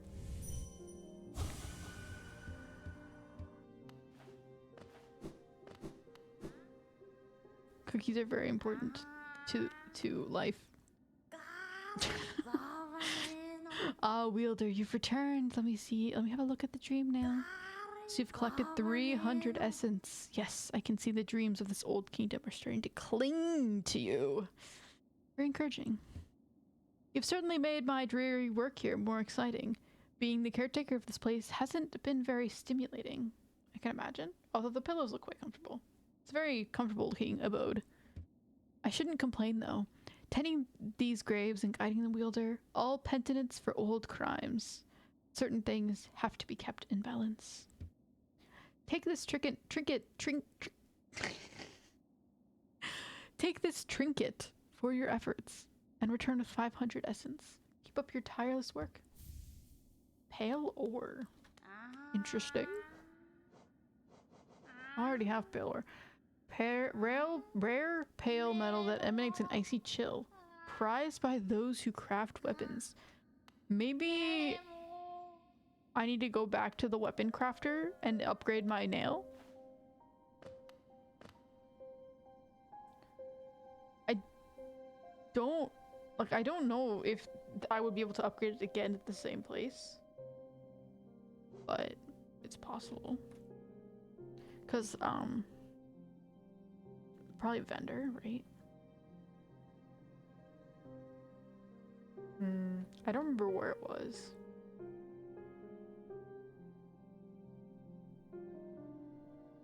Just watch if you're curious. I had to send another one just because it's goofy. No real reason. Listen. You don't have to have a reason for sharing goofy humor. The reason is that it's goofy humor. That is reason enough. I don't know where the snail crafter would be though.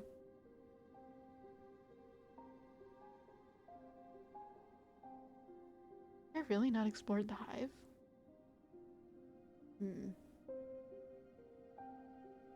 Also, the palace grounds is very curious. This is the hardest part of this game because you get to a point where you just don't know what to do. Oh, the City of Tears does. Okay, so once you collect them, they do disappear. That's good to know. Okay, so I do need to go to the Kingdom's Edge and collect that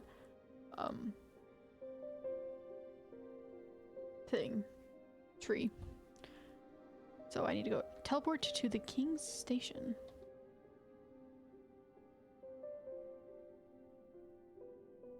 I think, what time is it? Oh, it's 3 hours and 30. Okay. I do think once I go over there, I do think I am going to leave though, or not leave. I'm going to disappear. I'm going to head out. Because it has been 3 hours and 30 minutes. I am starting to feel quite tired. It is getting later. And it's very late for you, Lubix.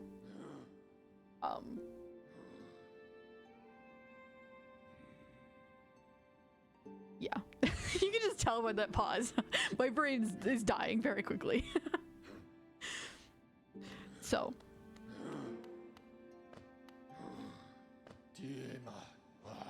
King Station.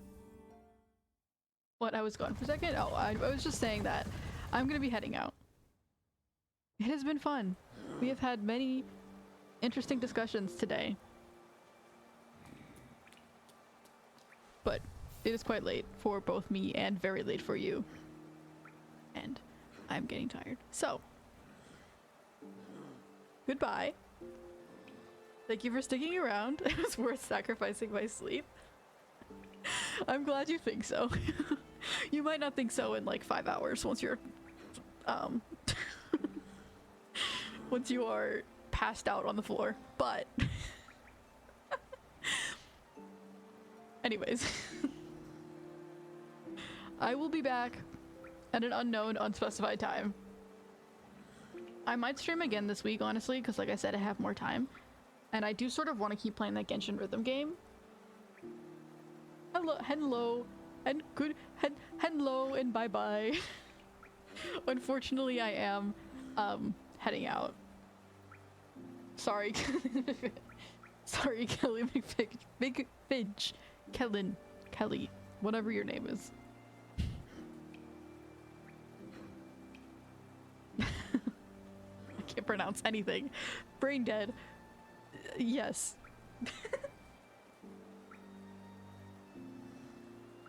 Anyways, I'm gonna go before I keep embarrassing myself. Thank you for saying hi though. Bye bye.